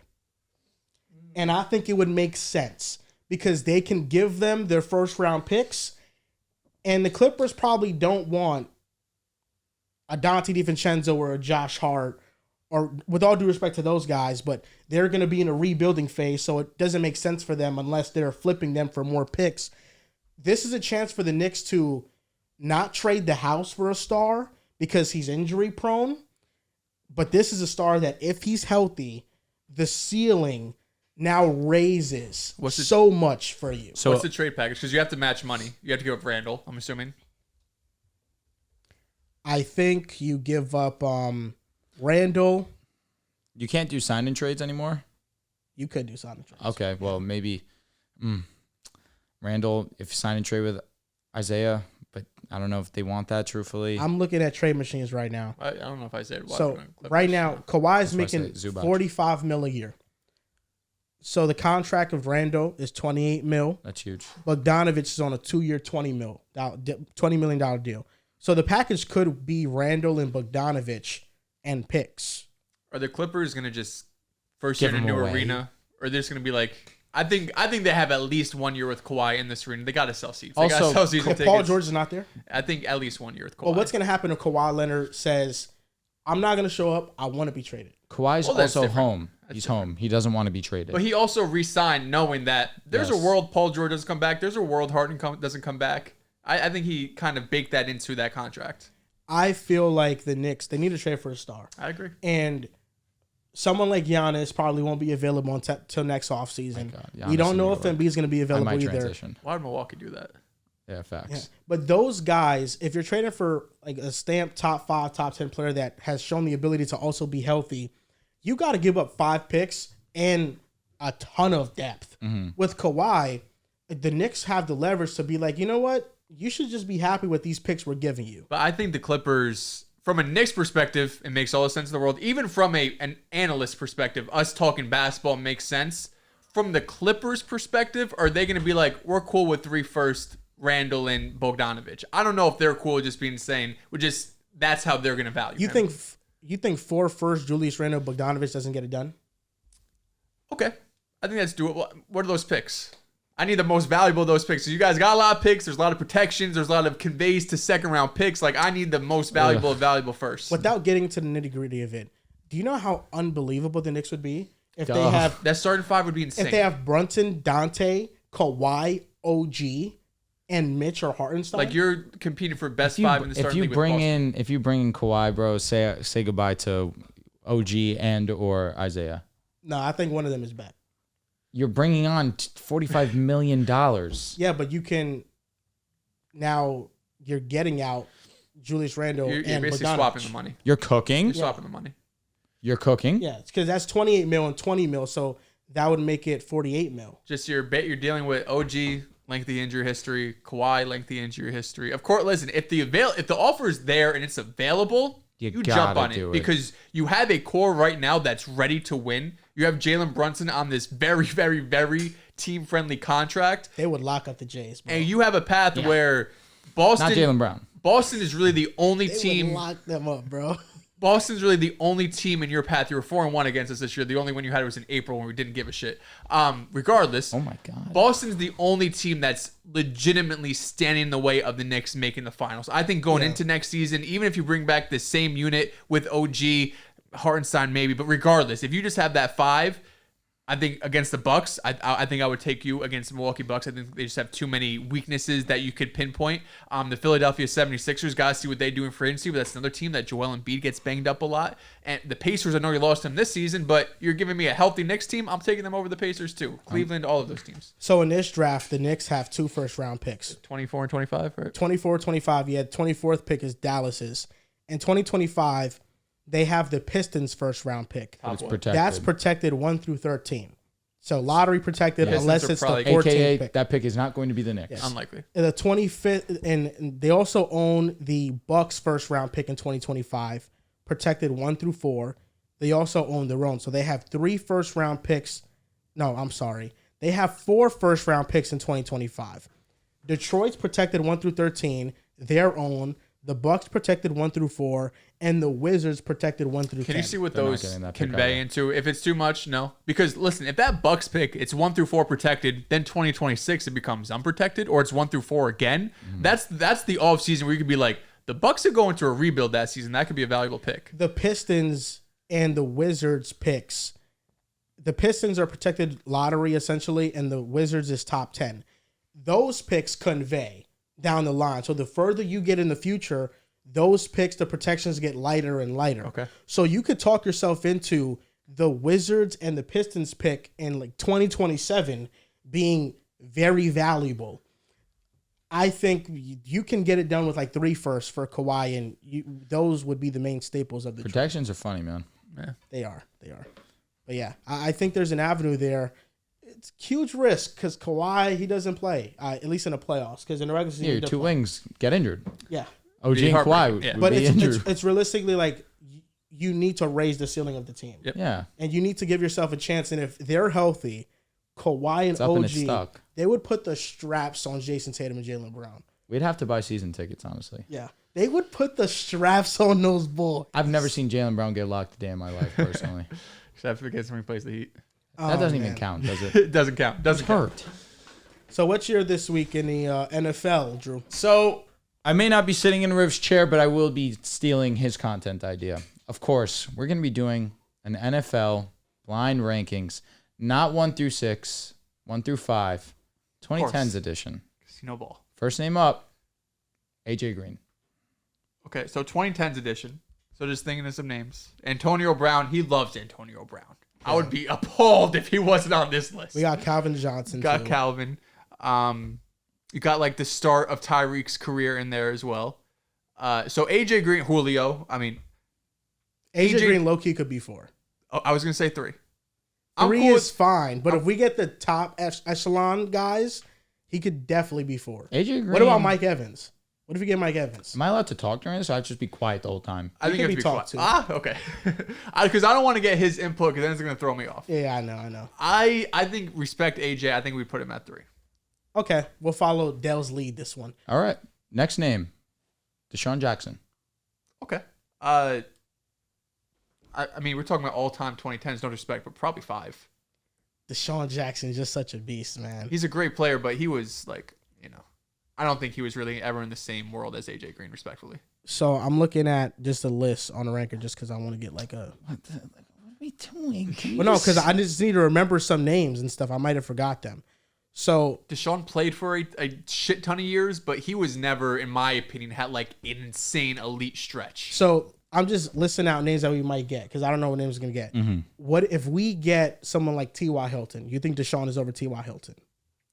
I think that's fair. T.Y. was really good too, though. What if we get someone like Des Bryant? I'd have him over Deshaun. I think his peak was definitely higher. You think his peak was higher? Yeah. I mean, I think that's fair. I think that's definitely fair. Because we have Calvin, we have Julio, Antonio Brown, of course, Larry Fitzgerald. This shit is cheating.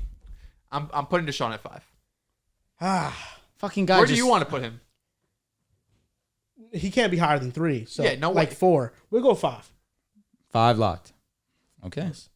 Next name up, Julio Jones. Okay, this could be 1 or 2. It's just do we think we're gonna get Calvin or Antonio Brown? Those are the only players I'm putting over Julio. And even then, outside of Calvin, it's arguable. Yeah, AB was crazy. I He don't know. was, but AB's Julio peak was and AB nuts. is arguable at the very least. I think. AB wipes. Oh man, 1 or 2.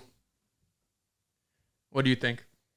I low-key feel good if we just go with 1. I'm cool with 1. Unless we get Calvin, I'll really be We upset. always save number 1, and it almost never works out. Julio is deserving of the best receiver in the 2010s. Yeah. We're going Julio at 1. Okay.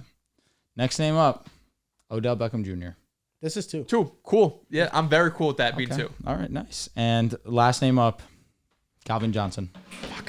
4. Yeah, of course. 4. But I'll be honest, we would have we screwed either way because we can't put Julio at 4. We couldn't put Odell at 4. That you know first name always goes 3. It always every goes time. 3. Every time. For real. That's why I said we could definitely have 4. Nah, we're fine though. Calvin at 4 is crazy. I thought you were gonna say Jeremy Maclin. Who do I look Jeremy like? Maclin. Jeremy Maclin. So the list, not great, not horrendous. It's only bad because of an obvious placement. But number 1, Julio. Number 2, Odell Beckham. Number 3, AJ Green. Number 4, Calvin Johnson. Number 5, Deshaun Jackson. So if we would have redone this, Calvin 1, Julio 1. 2, Odell 3. AJ, yeah. Julio over Odell. And Deshaun is 5. Yeah, respectfully. I think Odell's up there, one of the best receivers I've seen in my life. But I think Julio did it longer, and I think the peak was just as I high. don't know. Odell had the yards and The touchdown. that brother was getting in the end zone. For sure. But Julio's peak was like his peak for peak. I think it's like this. No, if we're going peak for peak, I'm going Odell. I don't know. I think it's fair to say With Julio Jones. No. I think it's neck and neck. That's crazy. And Julio just did it No. for a long stretch. Correct, which is why as career-wise, I would go Julio Jones for sure. His peak His peak, peak was so long. Odell, that's fair. Like he was. But one of the top Odell wide has receivers. 6 seasons of a band. Peak for peak, bro. In 2015, Julio had 19. 1,900 yards. Yeah, he had 19. You're not getting better What's the than most that. he had touchdowns-wise? He had 10. That was in his second season. But from 2014 to 2019, Julio was 1,400 plus a lot. Odell Beckham was similar. But you have 2014, Julio had 1,600. 2015, 1,800. 2016, 1,400. 2017, 1,400. 2018, 1,700. 2019, Yeah. 1,400. I mean, 2014 to 2016 for Odell, it's 1,312, 1,450 and 13, 1,360 and 10. It's a 3-year stretch where he's really good. The touchdowns he's got Julio, but The touchdowns not really moving moved me. the shit out of me. Odell's 3-year stretch was amazing to start his career, but he don't got a stretch like Julio. I mean, the first 3 years of a career to do that, and you're getting the end zone double digits. He was all-time pace. Unfortunately, injuries, trades, bad situations. I'm going to stand on it, man. Love my brother Odell. My this week in the NBA, damn, I lost it. You know when you have a tweet and you get more replies than likes. You know something just happened, good or bad. I did a tweet yesterday that very quickly it was like 70 likes, 75 replies. I was like, oh shit, I might have done something here. So I was thinking this playoffs, just kind of the stuff I learned. And one of my biggest takeaways, I don't think this is breaking news or anything, but every superstar has a weakness. Some superstars have major weaknesses. Some superstars have minor weaknesses. So in my opinion, after these playoffs, I think Nikola Jokic is the best player in the world, right? I don't think Luka has taken that step. Listen, he comes back from 03. We can have that conversation. But as we stand right now, he's not the best player in the world. I think Nikola Jokic's biggest weakness is defense. But I also think since he won a championship, I don't see it as a major glaring weakness since he got over the hump. But these are some other superstars that I think have some decent weaknesses in their game. Let me know if you agree or if you disagree. For Luka Doncic, it's defense number 1, but number 2 is effort. If we're saying that's his biggest weakness, then that's his biggest weakness. But they've made it this far to the finals because of their elite defense, and he's played a role in it. Do you think it's a major weakness? I don't think it's as major as people try to make it out to be. Are we going to include diet in this? Is that crazy? A little bit. Oh, I'm sorry. I don't feel bad about it, actually. That is so crazy. It's a weakness, though, for sure. I think your list is fine. So you could say /shape, maybe. Okay. /shape. For Giannis, I think half-court offense is still an issue in his game. But that kind of just goes hand in hand with jump shooting. So I would just go his weakness is jump shooting. That's fair. That's facts. His jump shooting, perimeter defense can maybe be in there too. But it's just really that offense. He needs a perfect infrastructure of spacing around him to maximize his offensive abilities, or else a team with personnel, they can make it tough. I wouldn't say half-court offense because he is a great playmaker, especially for his size. His ability to pass out of a double, his efficiency near the rim does not matter. I mean, he's the most dominant we've seen since Shaquille O'Neal. I wouldn't go as far to say half-court offense, more so it is just his jump shot. That's fair. For SGA, it's kind of hard to nitpick because I think one weakness is potentially his three-point shot, but he just shot 40% in these playoffs. It was low volume. So my weakness for him was a guard of his size. Can you just completely rely on mid-range and getting to the basket? The other weakness, which maybe isn't fair, he just has a limited resume, right? This is his, second year being like a true superstar in the league. Just got the first time winning a playoff series. So my biggest resume is just, we don't know if SGA can be the best player on a championship team. Mm-hmm. Yeah, I think his biggest weakness is playmaking now. Okay. I think playmaking, he can make the simple reads, driving and kicking, the next pass over, but those skip passes across the court, finding an open man, like 2 steps ahead of the defense, I don't think that's his game. So I think SGA he's is a a 2. natural 2. Agreed. That's fine. Yeah, he's he's a natural Kyrie 2. Irving in that regard for me too. Where I look at Kyrie, I've said it for as long as I've been on the show. I think Kyrie's a 2. He's a natural 2. He's trying to score the basketball, not a pass first kind of guy. Nothing wrong with that, especially when you are as efficient as a scorer as you are, like SGA. For Jason Tatum, it's his jump shot. It's fallen off basically 3 straight playoffs where regular season, it looks pretty damn good. 2024, to the calendar year of 2024 in the regular season, he was the best pull-up three-point shooter in the NBA. The playoffs come around, he's under 30%. So his biggest weakness to me is his jump shot. That's fair. For me, I'd also say willingness to go downhill and go to the basket. That's another thing for me because he has the attributes to do it at a high level, has the stats to back it up that he is a great because the jump shot has been so bad. He's been forced to do that. But at least he has shown a willingness to do it recently, but on a consistent basis. I would like to see him more. But jump shooting's fair. Yeah, I agree. It's the jump shooting, it's the mid-range shot, pull-up shooting, his three-point shot, his efficiency has taken a dip. I think it's also just settling. He settles. And that goes hand in hand with not going downhill enough.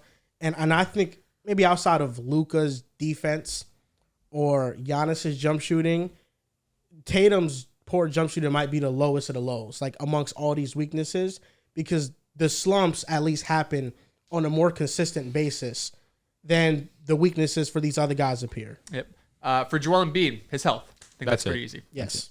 For Steph and LeBron James, it's their age. Can they still get it done, potentially win a championship at damn near 40 and 37 years old? Why does everyone have to get old? It's a shame. Father time. So the 2 other names I didn't have on my tweet because I didn't want to do like the show more thing. It's Kevin Durant. Well, like I said, there's more names I have that I didn't have in my tweet because I didn't want to do the show more, and you got to click in and scroll or whatnot. So the next name on this list for me would be Jalen Brunson. My biggest question for him is a player at 6 foot, 6'1" on a great day. Can he be the best player on a championship team? Yeah, I think that's fair. I think that goes hand in hand with defense because he's small. That goes hand in hand with playmaking. Because similar to SGA, I think Jalen Brunson, he can play make. He can make those passes next to him. But the advance reads, if he's blitzed, how often can he go to the right spot? Against a team like Boston, if you're going up against Drew and their perimeter defenders, how efficient can you be? We've seen him at times in this playoff run struggle against Kelly Oubre, a wing that has more size and is agile. So if he faces a defender like that, how is he going to look? I think that's fair. You agree with that, Drew? I feel like you have the same exact statement made for Donovan Mitchell. Can you at that stature, with your skill set, even though you are an elite scorer, solid playmaker, is your deficiency as your height going to impact you being the best player on a championship team? To me, I think that we're starting to integrate away from that for the idea that you see how efficient both these players can be and have shown to be in the playoffs if you just put together a solid roster around them. But that's a fair weakness. I mean, obviously, that's just what comes with it when you are 6'1". Anthony Edwards is a superstar. I just don't think it's fair to say what his weakness is yet because I think he has to improve as a playmaker. His jump shot. Again, the jump shot was super efficient, then it kind of fell off. So I just don't know if I want to put a question on him yet because he's 22 years old. I just don't think that's fair. He has multiple right now. Yeah. I agree, but he has so much. Like all of these guys are 25 plus years old. Playmaking, that's a weakness of his. And consistent jump defense. Correct. That's true also. But consistent jump shooting also. We saw it in this playoffs, and obviously when he's hitting, damn it, he's an unbelievable basketball player. But we haven't seen that on a consistent basis for an entirety of a season. But you're right. He's the youngest player on this list, right? By like 3 years. Yes, that's my goat, man. A couple other names. Anthony Davis, we could throw in this mix, Drew. My biggest question for Anthony Davis is, in the post-LeBron era, will his offense ever be good enough to actually be number 1 on a team? That's fair. It sucks that we have seen him take such a huge step back as a jump shooter. His mid-range was pretty solid this season. To me, I'm always going to be happy with him choosing a mid-range shot. I don't love when he fades away when he has a good matchup. To me, that's where he loses me. But losing the three-point shot really took a hit for me in projecting him long-term as an offensive player. So that's a fair question. I think that we've seen spurts and stretches of him being an elite offensive option that kind of allow me to feel confident that he can show and he can do it, especially as a number 1. When we've seen LeBron James go out, he's averaging 28 to 30 points a night. So I don't have worries about that. It's just a matter of shot selection with AD. And I think that this past season was some of the best we've seen since 2020. That and motor. I think his motor, That's too. fine. That's fine. Especially last playoff run. Didn't he have a stretch where... It was every other game. Every other game he's playing well. Yeah, so I think that motor. I think Kawhi is just health and age. And the last one, I guess, is Kevin Durant. Kevin Durant is difficult because he just might fall into that Jalen Brunson tier where I just don't know if he's going to be good enough to ever be a number one in a championship team again. Damn. Can Kevin Durant go to a new super team that has proper structure? If he goes back to Oklahoma City, they could win the championship next season. If he goes to the Knicks, we can win. Okay. But he needs to have, I think, similar to what we said with Steph Curry, he needs to have another top 10 level player on his team. Yeah, facts. Yeah. And Devin Booker is probably just outside of that. Like if KD with Brunson, oh yeah, that'd be KD with SGA. If he went to Minnesota, KD with I'd like that too. that'd be crazy. Yeah, that would be amazing. That'd be illegal, truthfully. And with KD, like, you know, his weakness now is just going downhill. He just doesn't have the athleticism or the burst to really get to the basket. Even with KD at 37, would you trade Karl Anthony Towns to get him? Yeah, because Karl Anthony Towns' contract is going to restrict you in the future. Would you rather trade Cat or Gobert and have a 5-out offense? Gobert can't get traded. I don't know if he's tradable like that. He means too much to what they're doing right now. I think Cat is the one that could get traded. Man, how things could have been so much different. Ant-Man could have been the first one since Dwayne Wade, man, to get that championship. Any other names? No, those are the. Is there any other superstars I missed? I don't think so. Maybe Devin Booker. I think Devin Booker's in the Mitchell tier. Yeah. John Moran? Yeah. I just think a lot of these guys are. Jaylen Brown? Yeah. Like, I try to limit it to guys that are viewed or could be viewed as, like, best player on a championship team type of guy. Yeah, I agree with you. And I think I love JB. John Moran hasn't shown that. And I think Devin Booker has shown that because he's been to the finals before. That's fair. And he's played really well in the finals. But he has to have a great team constructed around him. John Moran hasn't shown that? To be the best player on the championship team? Mm-hmm. No. Has Anthony Edwards? Yeah. Just made the conference finals. No, buddy. he's awesome, but lost in 5. No, he hasn't proven it, but that's the only reason I give pushback. Yeah, but given where he's at 22 years old. John Moran is 100%. How old? 20. John Moran hasn't had a playoff run like Anthony Edwards did this year. I guess. That's true. It's true. I guess it's true. People will use John Moran's like 2 games against Golden State, bro, where they lost both of those games as a reason. Like, come on. Let's be real. I think John Moran's exceptional. I think his playoff numbers are exceptional too. But Anthony Edwards. I like Anthony Edwards more. I mean, he's the only guy that you mentioned on his list that's under 25. He's 22 years old. John Moran is how old? 24? Yeah, but Ant is legitimately in these conversations. Why are you disrespecting John Moran? I'm not. If we want to say the biggest question for Ja, it's his jump shot. That's my biggest question. And staying on the court. Too. How about staying on the court? That could can you stay on the court? That's fair. He's got a lot of questions. I don't know if there's just one. No. You would take Anthony Edwards over Ja. I would. In a heartbeat. But I'm just, in terms of respecting John Moran, we need to do that. We need to do that. He's just not in this combo. He's John Moran or Jaylen Brown? John Moran. Okay. No, I agree. I just, people are taking Holy shit. People taking a lot I of was names. having fun yesterday. And it's really crazy that this happened. And then Jaylen Brown played like absolute piss last night. But recency bias. They love to say that we are the kings of that. I put him up against PG, Jamal Murray, Zion Williamson, Jason Tatum, icing on the cake, Jimmy Butler. I was anticipating all of these to at least be close. A washing of JB versus Paul George. Which I think is fair. Not even a conversation between him and Jamal. It was 90-10. Blew my mind. That was a little surprising. Jason Tatum was the only one. People were just like, hey, let's give it to JT. It was like 60-40, though. Zion was clean. It was like 65-35 JB. Crazy. And then Jimmy Butler, it was around the exact same thing. Is Jaylen Brown top 15? Jaylen Brown, I think, with this Celtics run, Joe Mazzulla has benefited the most from it. I think Joe Mazzulla coming into the year, there were question marks around him. If they win the championship, which right now they're up 3-1, there's still hope for Mavs in 7 still. Joe Mazzulla has answered all questions to where he's legitimately now becoming one of the better young coaches in the league. He becomes one of the best coaches in the league because I felt like throughout this playoff run and especially in the finals, from what I've seen, just schematically, he just does the right things. Jaylen Brown's number 2 because of the finals MVP, conference finals MVP, and potentially finals MVP. But I think he now is getting a little bit overrated because of it. Because he's not a number 1 option. Tatum's getting the bulk of the defensive attention. And if Jaylen Brown had to be in the same offensive infrastructure that Zion's in New Orleans, or any of these other guys, Jimmy Butler's in Miami, I don't think we're getting a similar result. I think he's playing great in his role, and that deserves respect. But even between him and Jamal Murray, who you rather prefer as a second option depends on the construct of the team.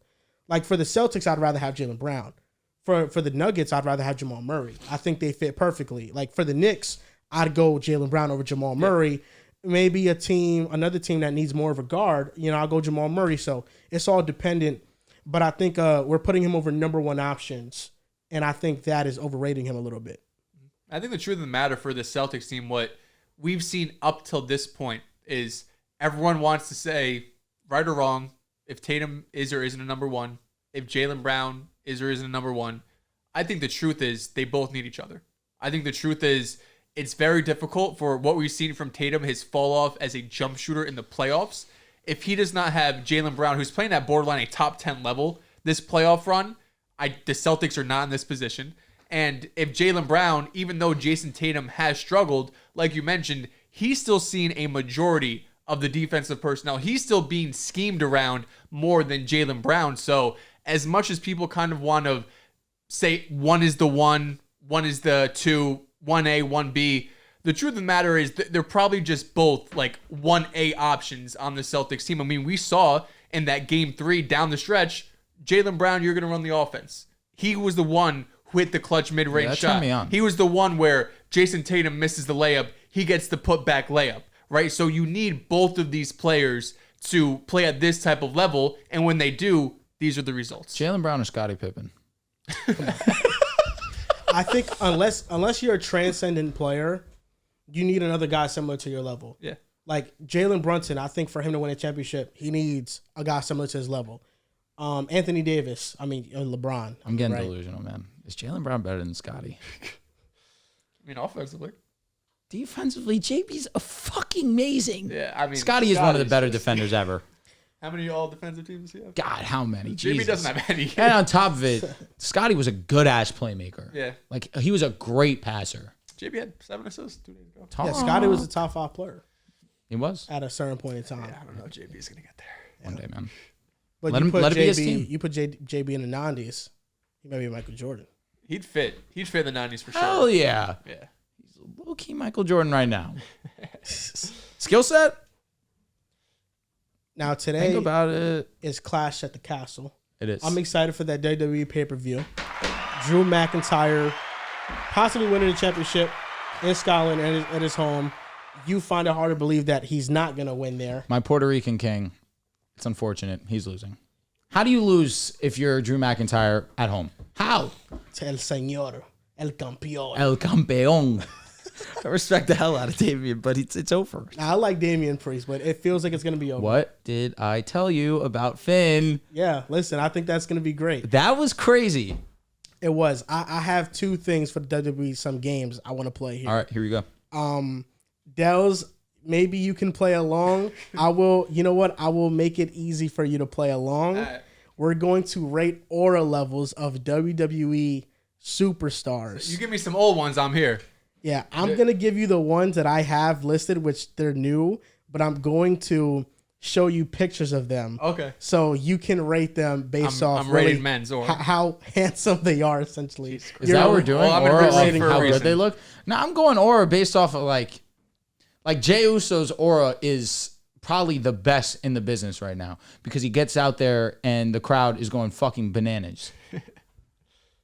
I know. No, You know what I mean? It's just like it has nothing to do with how he looks. It's how the crowd reacts to him. Facts. No, facts. For you do it how the WWE is. But for Dehls, but now I'm just Now you're basing judging off how a them. dude looks. That's kind of Shout out to June. Dehls is way more than just how handsome you are. Way more than Way that. more. right, you're Way more. But I feel like based off how these characters look, you can kind of gauge their aura. I guess level like a little Loki, bit. like your on-court swag, like that type of stuff. Yeah, you know what yeah, I mean? yeah. Like that has to do with it. Yeah. Yeah, people hear aura and automatically think like they want to fuck him. Like, you know, That's how Rip thinks. you're cooking. Okay. So rating these WWE wrestlers' aura level Yo, this is so crazy. We fell off. from minus 10,000 to 0 to 10,000. 10,000 being the highest, minus 10,000 being the lowest. We're getting like Dragon Ball Z levels type right now. Let's First name up, Dominic Mysterio. 10,000. He's goated. I don't care what anyone says. He's cool. This is Ray's kid. Yeah. Yeah. I mean, being Ray's kid automatically, you're just, like. He's him. Yeah, you're ready at a good baseline. Solid. So, I don't you know what? I'm going to save 10,000 for, I hope you give me another guy. He's around like 7,000, 8,000. Cool. Yeah, I'm going to go with plus 6,000 aura for Dominic Mysterio. The heel vibes is over the moon. He's electric. It's the wrestling. You got to give me some solid matches from here on out. But he has everything covered outside of that. I'm going to go plus 6,000. Next guy is Austin Theory. He looks just kind of basic. No tats, regular shorts. Champion. First month, 2 months of Austin Theory's career, I was locked. I'm like, yo, I see it, Vince. I see what you're doing. You got something brewing here. When he took the selfie, we spoke about it, took the selfie at the top of the ladder after winning Money in the Bank. I was like, all right, now we're moving into a new era of WWE. And then Triple H took over, killed Austin Theory's career. But right now it's at probably a negative 1,000. It's not great right now. I'll be honest. You go to Hoboken, you find like 100 dudes that look like this. Yeah, you're cooking. Like that? I don't know. Maybe you're right. He's built crazy. Yeah, he's but just jacked. in the face. You know what I mean? I'm going to go with 0. No positive, no negative. Right now, he's just a 0. I think this face turn from him, this rivalry with Grayson Waller, you're right. I think it's going to improve his aura level. But for right now, I think it's just even. He beat John Cena and hasn't really gotten an overwhelming push. Like, that's kind of sad. Yeah. He beat John Cena and it did nothing for us. At WrestleMania, bro. He beat him at WrestleMania. Was it for a title? United States Championship. It was. And John Cena, they had the rivalry and they had a promo cut. And John Cena told him going into the match that this is not going to do nothing for you. And he was like, because I don't believe what you do. Like, I don't believe your character. I don't believe you when you get out here. John Cena needs to stop being so real on the mic. Oh, Cena cooked him, bro. He fried the shit out of him. Yeah, he cooked him. But he cooked Roman Reigns too. And Roman Reigns came out the other side. Yeah. Next one, aura level, rating the sky, Chad Gable. Shit. He's giving me like Kurt Angle vibes. It's fringe high. Yes. Yo, he's cooking. You just fucking I'm not tweet. gonna lie, it's the double strap. He literally is the new age Kurt Angle. He is. Honestly, it's high. I'm thinking around like 4,000, 4,000. I agree with that. Because is he higher than Dom Mysterio? No. His wrestling is. It clears. And on the mic, this heel turn. I mean, who knows? He's been getting better, a lot better. Because Dom is involved in a rivalry that is not going to involve him being in a match. It has nothing to do with him. Yeah, for real. With Chad Gable, I mean, the Alpha Academy stuff has been next level. He's been like the old school version of how divas used to walk around with the guys. Okay. If I give Dom Mysterio plus 6,000, I'm gonna go plus 5,000 for Chad Gable. That's firm. Yeah, aura level plus 5,000. Next guy up, Solo Sikoa. Negative 10,000. He does look kind of whack. He has 0 aura. Oh, especially Don't like fuck this with flick Solo. down here. Yeah, nah. I don't care about this new shit with the new bloodline. He's he negative lost me. 10,000. He's mid. And he also beat John Cena. Damn, why are they doing John Cena like that? John Cena really been He catching hasn't those won a after singles that. match. I think it's been, did he say 5 years? Wow, it's been that long. He hasn't won I a think they singles said match? it was that long. Does he just fight at pay-per-views? No. He's fought on SmackDown and stuff like that. For the most part, it is exclusively on pay-per-views. They make him lose to make everybody else look better. Yeah. Oh, but then that doesn't hit the same. If he just keeps losing, like, it doesn't mean anything. For Solo Sikoa, I'm gonna go with minus 5,000. I don't know if I'm gonna go minus 10,000. Bro, what do you mean he has no aura? There's nothing about him that excites me. What excites you? I think his mannerisms are pretty hilarious and on point. God, I guess. But you know what I think ruins his aura is his theme song, bro. The beginning of his theme song is like dun dun dun dun dun dun. The worst theme song of the Bloodline is Jimmy Uso. I mean, it's terrible. Oh yeah, it's terrible. It's bad. It's bad. Sounds like the Great Khali's about to come out. Now, last aura rating, it's Rey Mysterio. But we're not doing this off all-time Rey Mysterio. We're doing this off of now Rey Mysterio. 2,000. Still plus 2,000? I'll give him 2,000 out of respect for Ray. Okay, As the legend he is. He gets 2,000 out of me. I know he's fallen off a cliff. But he's How Rey old is he? Mysterio. He's old. Say his son looks grown as shit. He is. He's got to be like at least His mid-40s, son is 26. Ray is 49. Yeah. Damn. I'm not gonna lie, Rey Mysterio. He's still doing the 619? Yeah. Damn. I hate I gotta do this to a legend. You're but about to give him negative? right now. It's a negative 2,000. The LWO negative 10,000 or a faction. I agree. And him being the leader of it's brought him down a peg. I understand. There's no doubt. Cena has not won a booked singles match since he beat Triple H at the Greatest Royal Rumble in April 2018. Holy shit. Wow. He hasn't won a singles match in 6 years. My goat is falling off. Why would he even sign up? I'd be tight. I wonder, like, what? Now, Drew, this is for you. Drew, I want you to rank these WWE entrances from best to worst. This is top 5. I'm giving you heavy hitters. All right, I'm ready. Jey Uso. It's amazing. I feel like he's on Riv timing. Give me the best one first. It's 1, 2 worst. At worst 2. Oh, my God. Right now, it's 1. Roman Reigns. I love his entrance. I'm going to go... Is this all time or these still these guys? These just current active guys. Okay, 3. Okay, 3. LA Knight. 5. Seth Rollins.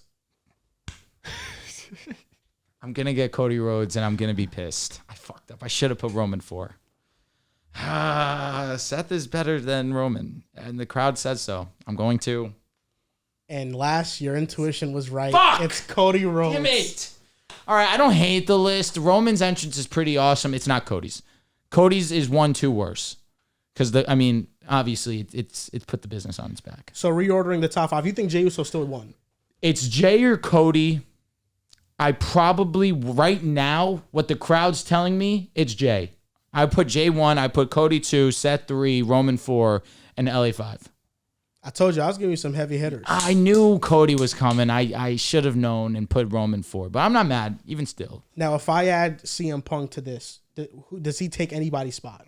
He probably goes to LA Knight's spot. Right now, his entrance still... Yeah, it's still 5. Okay. LA Knight at 5. Is that wrong? No, I don't think it's wrong because these were heavy hitters of entrances. Yeah. But LA Knight, I think these are probably the best entrances in the business. Yeah, they're amazing. Yeah. They're amazing. Especially Seth Rollins when he comes back, how he gets the crowd pumping. That reaction is going to be nuts. Yeah. I think what really elevated Jey Uso was Backlash. For sure. How they reacted to his entrance in Backlash. Hell yeah. It showed you the potential of his entrance when everybody is engaged. And now every crowd has taken that same energy. No, it's dope. It's dope. If you know this, so Jey Uso, he goes like this. Day one, shit is just and me. And everybody follows him. That's and tough. When they did a pay-per-view in France, it was called Backlash. Everybody was just waving and doing that shit. It was pretty crazy. He lost though. He did lose. He lost. This is to Gunther, right? No, this was to Damian Priest. Yeah, to Damian Priest. So moving on to the next topic, Trevor Lawrence got a contract extension, 5 years, $275 million, $55 million per year, $142 million as signing, and $200 million guaranteed. How do we feel about this? I feel like Trevor Lawrence is a very polarizing quarterback. He is. Because some people look at his stats and they think that he's terrible. He hasn't lived up to his name. He's not generational. He's all this. He's actually bad. We have graphics of him being compared to Daniel Jones and Mac Jones. I'm looking at him right Jones's now, actually. brothers. And Trevor Lawrence, I think he's actually like much better than the numbers would showcase. But for some reason, people think he just sucks. And I think that is in large part to the media pushing it. Richard Sherman, was pushing it on his show. Emmanuel Acho said he got paid for what he was at Clemson, not what he's been in the NFL. And yeah, I think he's gotten unfairly critiqued. I know the stats don't look good. 21 touchdowns, 14 interceptions, 88.5 rating. The Jaguars started 8-3. They finished 9-8. They missed the playoffs after a great start. But I think Trevor Lawrence has really been doing the best he can do with an underwhelming supporting cast. A terrible offensive line, underwhelming defense, no run game to speak of. And there is a compilation on Twitter of his receivers dropping 15 touchdowns. 15 touchdowns. And some people will look at that video and they'll still find a way to discredit him. They'll say, oh, you can do this for every quarterback in the NFL. But thankfully, we have stats that measure these kind of things. And Trevor Lawrence was the number one quarterback in terms of EPA lost to drop passes in 2023. This is from the 33rd team. They make excellent football content. Yeah. Number 2 was Matthew Stafford, and number 3 was Patrick Mahomes in terms of EPA loss to drop passes. And Stafford was at 32. Mahomes was at 32. Trevor Lawrence is at 38. A negative 38 EPA loss due to drop passes. And if you look at their passer ratings, Mahomes this past season had a 92.6 passer rating. Stafford had a 92.5 passer rating. Lawrence's was an 88.5 passer rating, not too far off. And his receivers really struggled to catch the ball. On throws 10 plus yards down the field, he was ninth in accurate throw rate, but he had the 29th best completion percentage. The things that he's doing really well aren't showing up in the stats because his teammates didn't capitalize on them. And I think when you just watch him play, it's clear he's a top-end quarterback. I think he's one of the 10 best quarterbacks. He's 10-ish around there. Most passing yards in his first 3 seasons, he's number 5 behind Herbert, Luck, Peyton, and Joe Burrow. People will mention the turnovers. Saying everything. How am I going to say? People will mention the turnovers, but in the last 3 seasons, he's number 1 in turnovers. But number 2 is Allen. Number 3 is Mahomes. Number 4 is Carr. Number 5 is Prescott. He's dropping Will numbers because, again, this is every talking point there is to have on Trevor. These are 4 of the 5 better quarterbacks in the league, and I think this deal is right around his ballpark. And every time a quarterback gets paid, people are quick to call them overpaid. It didn't matter if it was Kyler Murray, Trevor Lawrence, Jared Goff, Jalen Hurts, even Joe Burrow when he got his contract, even though he proved everything he could prove. Put Herbert in this conversation also. Herbert, everybody got criticized. Criticized those quarterbacks when they got paid, but we're noticing right now that the smart teams are paying their quarterbacks earlier because the numbers just going up. When Arizona paid Kyler Murray, he was the number 1 contract in NFL history. After every other contract that has happened after him, he's now 10th in salary. Now let's go to the extreme. Mahomes got paid $502 million. I believe he's the 9th highest paid quarterback right now. Yeah. That is it. It's a lick. I can't believe his agent did that, bro. Yeah, Josh Allen's contract, his contract also looks very good now. So all these quarterbacks that are getting paid early, their contracts are looking very good. Can I ask you a question? We're looking at that as a bad deal for Mahomes? Yeah.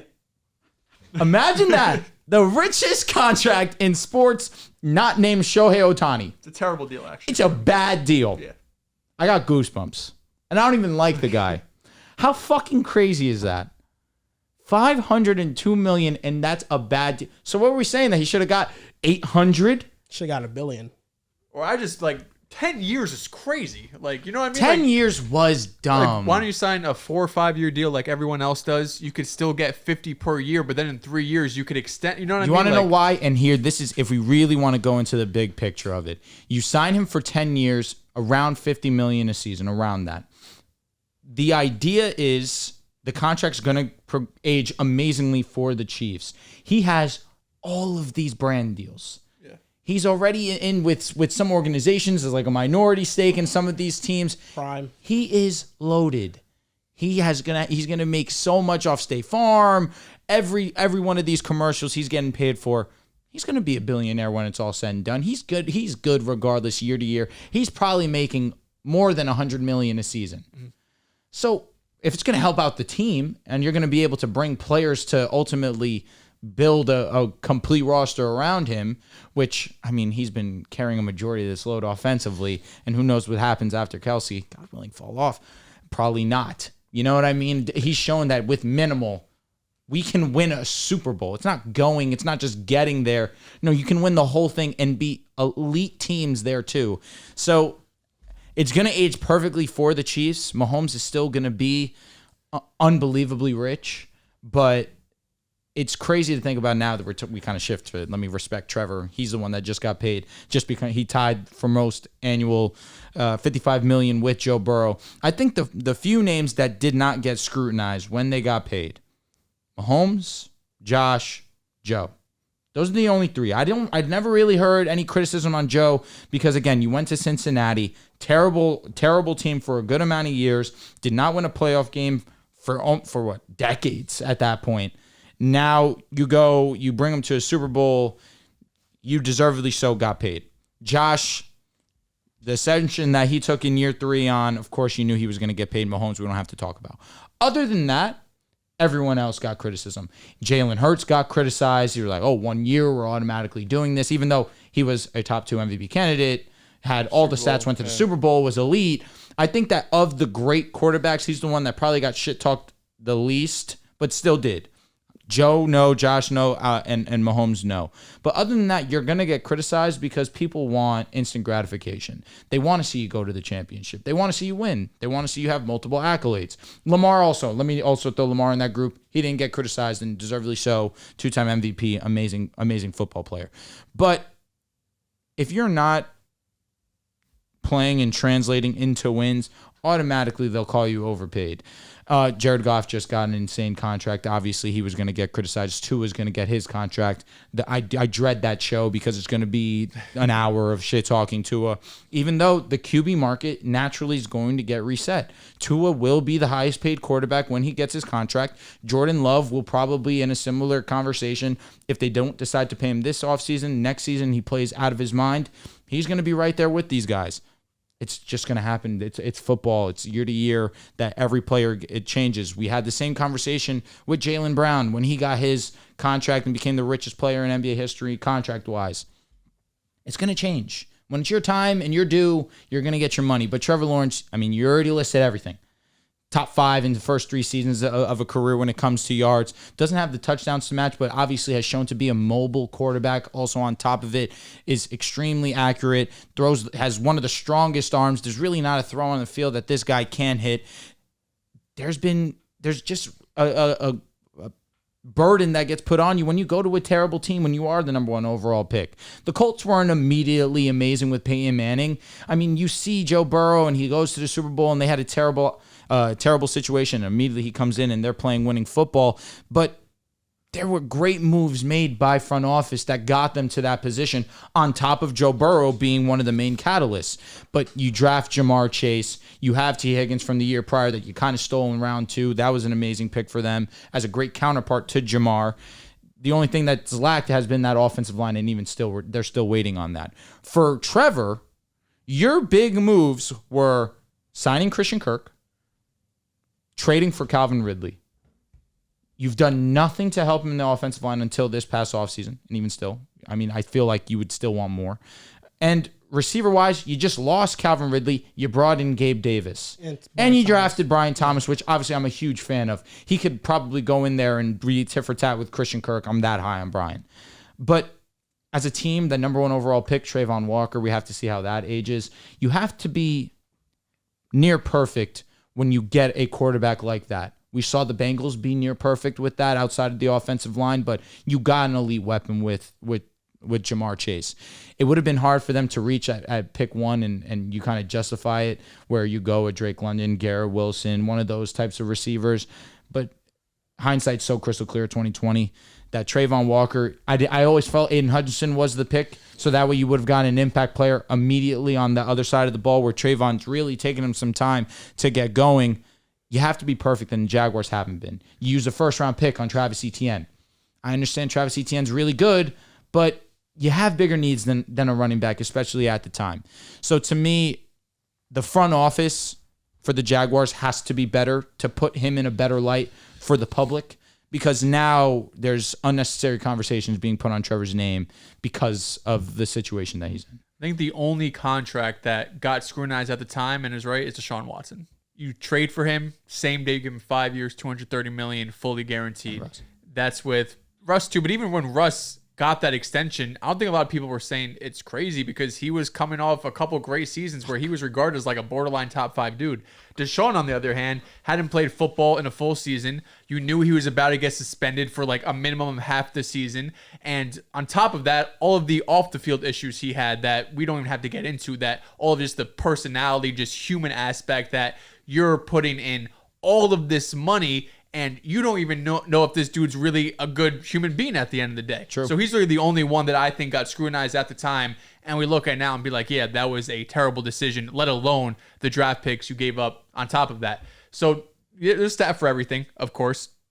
Adjusted EPA per play, taking into account pass protection, receiver drops, dropped interceptions, luck on interceptable passes. I don't even know how you fucking figure this out. Fumble recoveries, and interception returns. Brock Purdy, number 1 in EPA. Dak Prescott, number 2. Trevor Lawrence, number 3, over guys like Josh Allen, over guys like Patrick Mahomes, Jordan Love, Jalen Hurts, all of these dudes, CJ Stroud, who we regard as top 10 quarterbacks, Tua as well, in the NFL. It's a bit of beating a dead horse when we talk about Trevor Lawrence, because I feel like every time we have this conversation, it's all of the issues around him. And for someone who doesn't believe in Trevor Lawrence, the people out here who think he's overrated or thinks that he doesn't deserve this contract, I think a lot of people are just tired of hearing it. And I think that's fair. You know, this is year 3 of Trevor Lawrence, or excuse me, going to year 4 now. And coming into his NFL career, if you would have said his first 3 years, he's top 5 in passing yards, he won a playoff game, and on top of that, he overcame that first year with Urban Meyer, I think a lot of people are looking at his success. But since we're living in this moment, and the Jaguars kind of underachieved last season, especially the previous year where they win a playoff game, they have the huge comeback at home, I think it's easy for a lot of people to kind of just be a bit lower on Trevor Lawrence, especially when the numbers, the raw numbers of last season, don't really back up what a lot of people, us included, say about him, that he's easily a top 10 talent in the league. He just doesn't really have the success or the numbers yet, but it's very difficult for any player, let alone a number 1 overall pick who's going into a terrible organization, to just turn it around like that. I mean, you're talking about guys like Andrew Luck and Joe Burrow, who did it. And Burrow, it was really the second year, of course, coming off the ACL, he got injured, but it's very difficult to come in and immediately have success, immediately win playoff games, immediately go to Super Bowls and set records. That's why when we hype up Justin Herbert, who people still shit on and don't think he's one of the top 5 quarterbacks in the NFL, it's like, no, he absolutely is, because he came into the NFL and day 1, he comes in, he knows 30 minutes before the game he's about to start, he goes out there and beats the Chiefs. And of course, he has 1,000 other things he's done that's great. So Trevor's been so good so early in his career, outside of his rookie year, which nobody really holds against him at this point. If you're the Jaguars, I mean, what other choice do you have? You want to wait a year? It's going to be more expensive. You want to trade Trevor Lawrence? It's going to be probably your best quarterback in NFL history. It's a no-brainer. Congratulations to him, and they have a franchise quarterback. And it's all about a leverage tactic, because you look at the people who haven't gotten paid yet. Jordan Love, Dak, Tua. I think Dak is waiting on everybody to get paid, along with the Cowboys having a tough dilemma, because they have to extend Dak, Micah, and CD. And that's a lot of money for 3 players, and one of them is probably not going to be back. It's probably going to be Dak. I think Dak is going to be a free agent. Dak is waiting on those contracts because you look at his stats over the course of his career, his agent can negotiate that he deserves more than Tua and Jordan Love.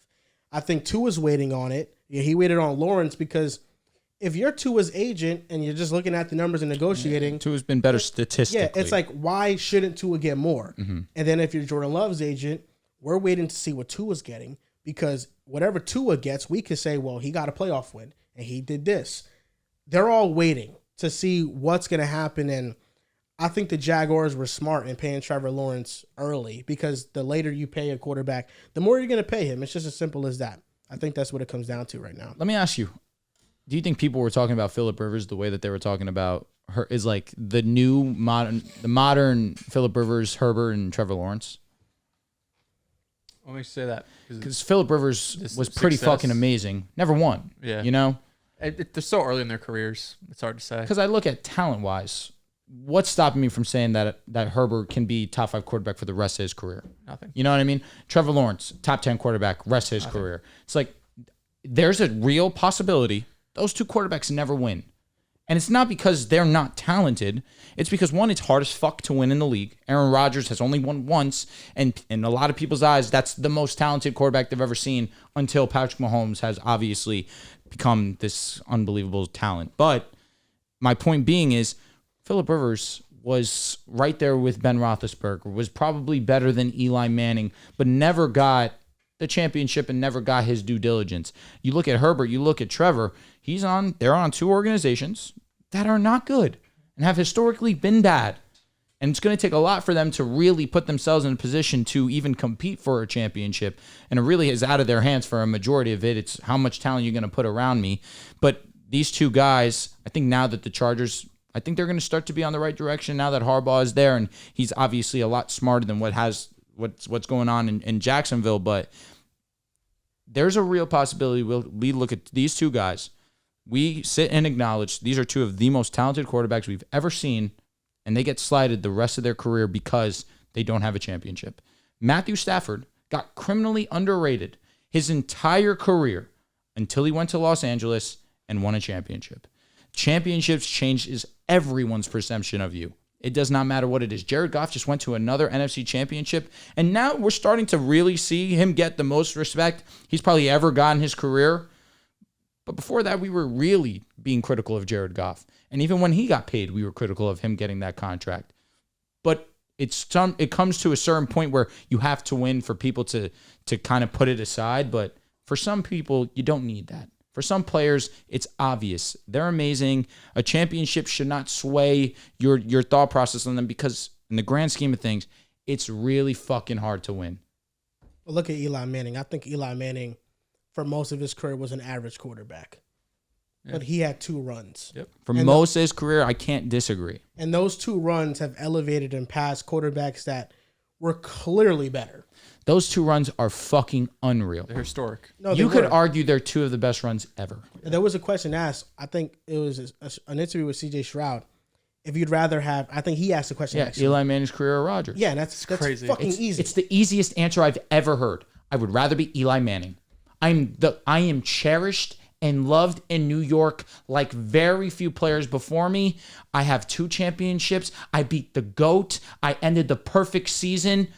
It's easy. I understand Rodgers a 4-time MVP. I know that's your answer. You agree with this? It's like when you put it in that perspective of like the city loves you because Aaron Rodgers, I mean, I think everyone in Green Bay loves Aaron Rodgers. Sure. Like he's loved. You do it in New York You do it in New York and the way, like beating the undefeated Patriots. Look, I have fucking goosebumps. That changes things for sure, but that's tough. CJ was cooking with gas. I think I would, but then it's tough because Eli Manning is looked at as an overachiever, right? Winning the 2 Super Bowls, but I think deservedly so. Aaron Rodgers maybe just has 1 Super Bowl, still 1 more, but is looked at as an underachiever because of his talent, because of how he's regarded. That's probably not fair. And he had great teams too. Let's not ignore that. He had great teams. His defense, though, they fair. Was never there. I don't disagree. I mean, look at the NFC Championship in 2015 or 2014, I believe. Russell Wilson throws 4 interceptions and they lose. Let me also say this though. They recover an onside kick. All right, so that has nothing to do with their defense. So the defense played well in that game. I understand, but I'm just saying that their defense also cost them. And I'm also thinking about it too. Are we not going to pretend like it was a one? The Niners scored 1 touchdown and were able to win that game versus the Green Bay in the snow? Yeah, but the year before, Aaron Jones, Raheem Mostert, I think, had 200 yards rushing on him. That was fair. I'm not going to say there's not moments or years where Green Bay's defense plays like shit. I think go look at that year versus Tampa Bay. In the first half, Green Bay's defense was terrible. They locked up in the second half. Brady could do nothing against them. I remember I did like a deep dive on it a little bit, just like the Packers playoffs and stuff. And for the most part, I definitely think the defense let them down. Like in the 2012 wild card playoffs, they gave up 45 points to the Niners. Mm. They lost to the Niners the next year, 20-23. It was a close one. Really, the one that sings is in 2014. They lost in overtime to the Seahawks, 22-28, and everything messed up for the Packers. I mean, their coach, Mike McCarthy at the time. Pretty sure Marshawn went dumb in that game also. He didn't give Aaron Rodgers a chance to throw the ball to get a first down. The Seahawks recovered an onside kick and got a quick touchdown. I mean, they completely folded. Went through his hands. You have the Falcons game in the conference championship in 2016 where they put up 44 points on Green Bay. In 2019, San Francisco, they dropped 37. And I know, and against the Bucks in 2020, their defense let up 31 points. Marshawn went stupid. If you look at the Buccaneers versus the Packers in the playoffs, I think Tom Brady threw 3 picks in that game. The second half, they were fucking elite. Yeah. Tom Brady threw 3 picks in that game, and they still were able to come back. I understand what you're talking about when they only scored one time against the 49ers. The biggest play in that game was the block punt, and that's special teams. I just feel like throughout Aaron Rodgers' career, either special teams or the defense. Most of the time, he's not fully to blame. He's not fully You also have the Aaron exonerated. Jones play where he could just, if he just runs straight, he might have a touchdown. And instead, the defender's like from like 10 yards away, and he starts running towards You talking him. about this past year? No, the one versus San Fran. Their most recent where he one, goes and throws that deep ball to Aaron Jones on the, I think it was a wheel. Yeah.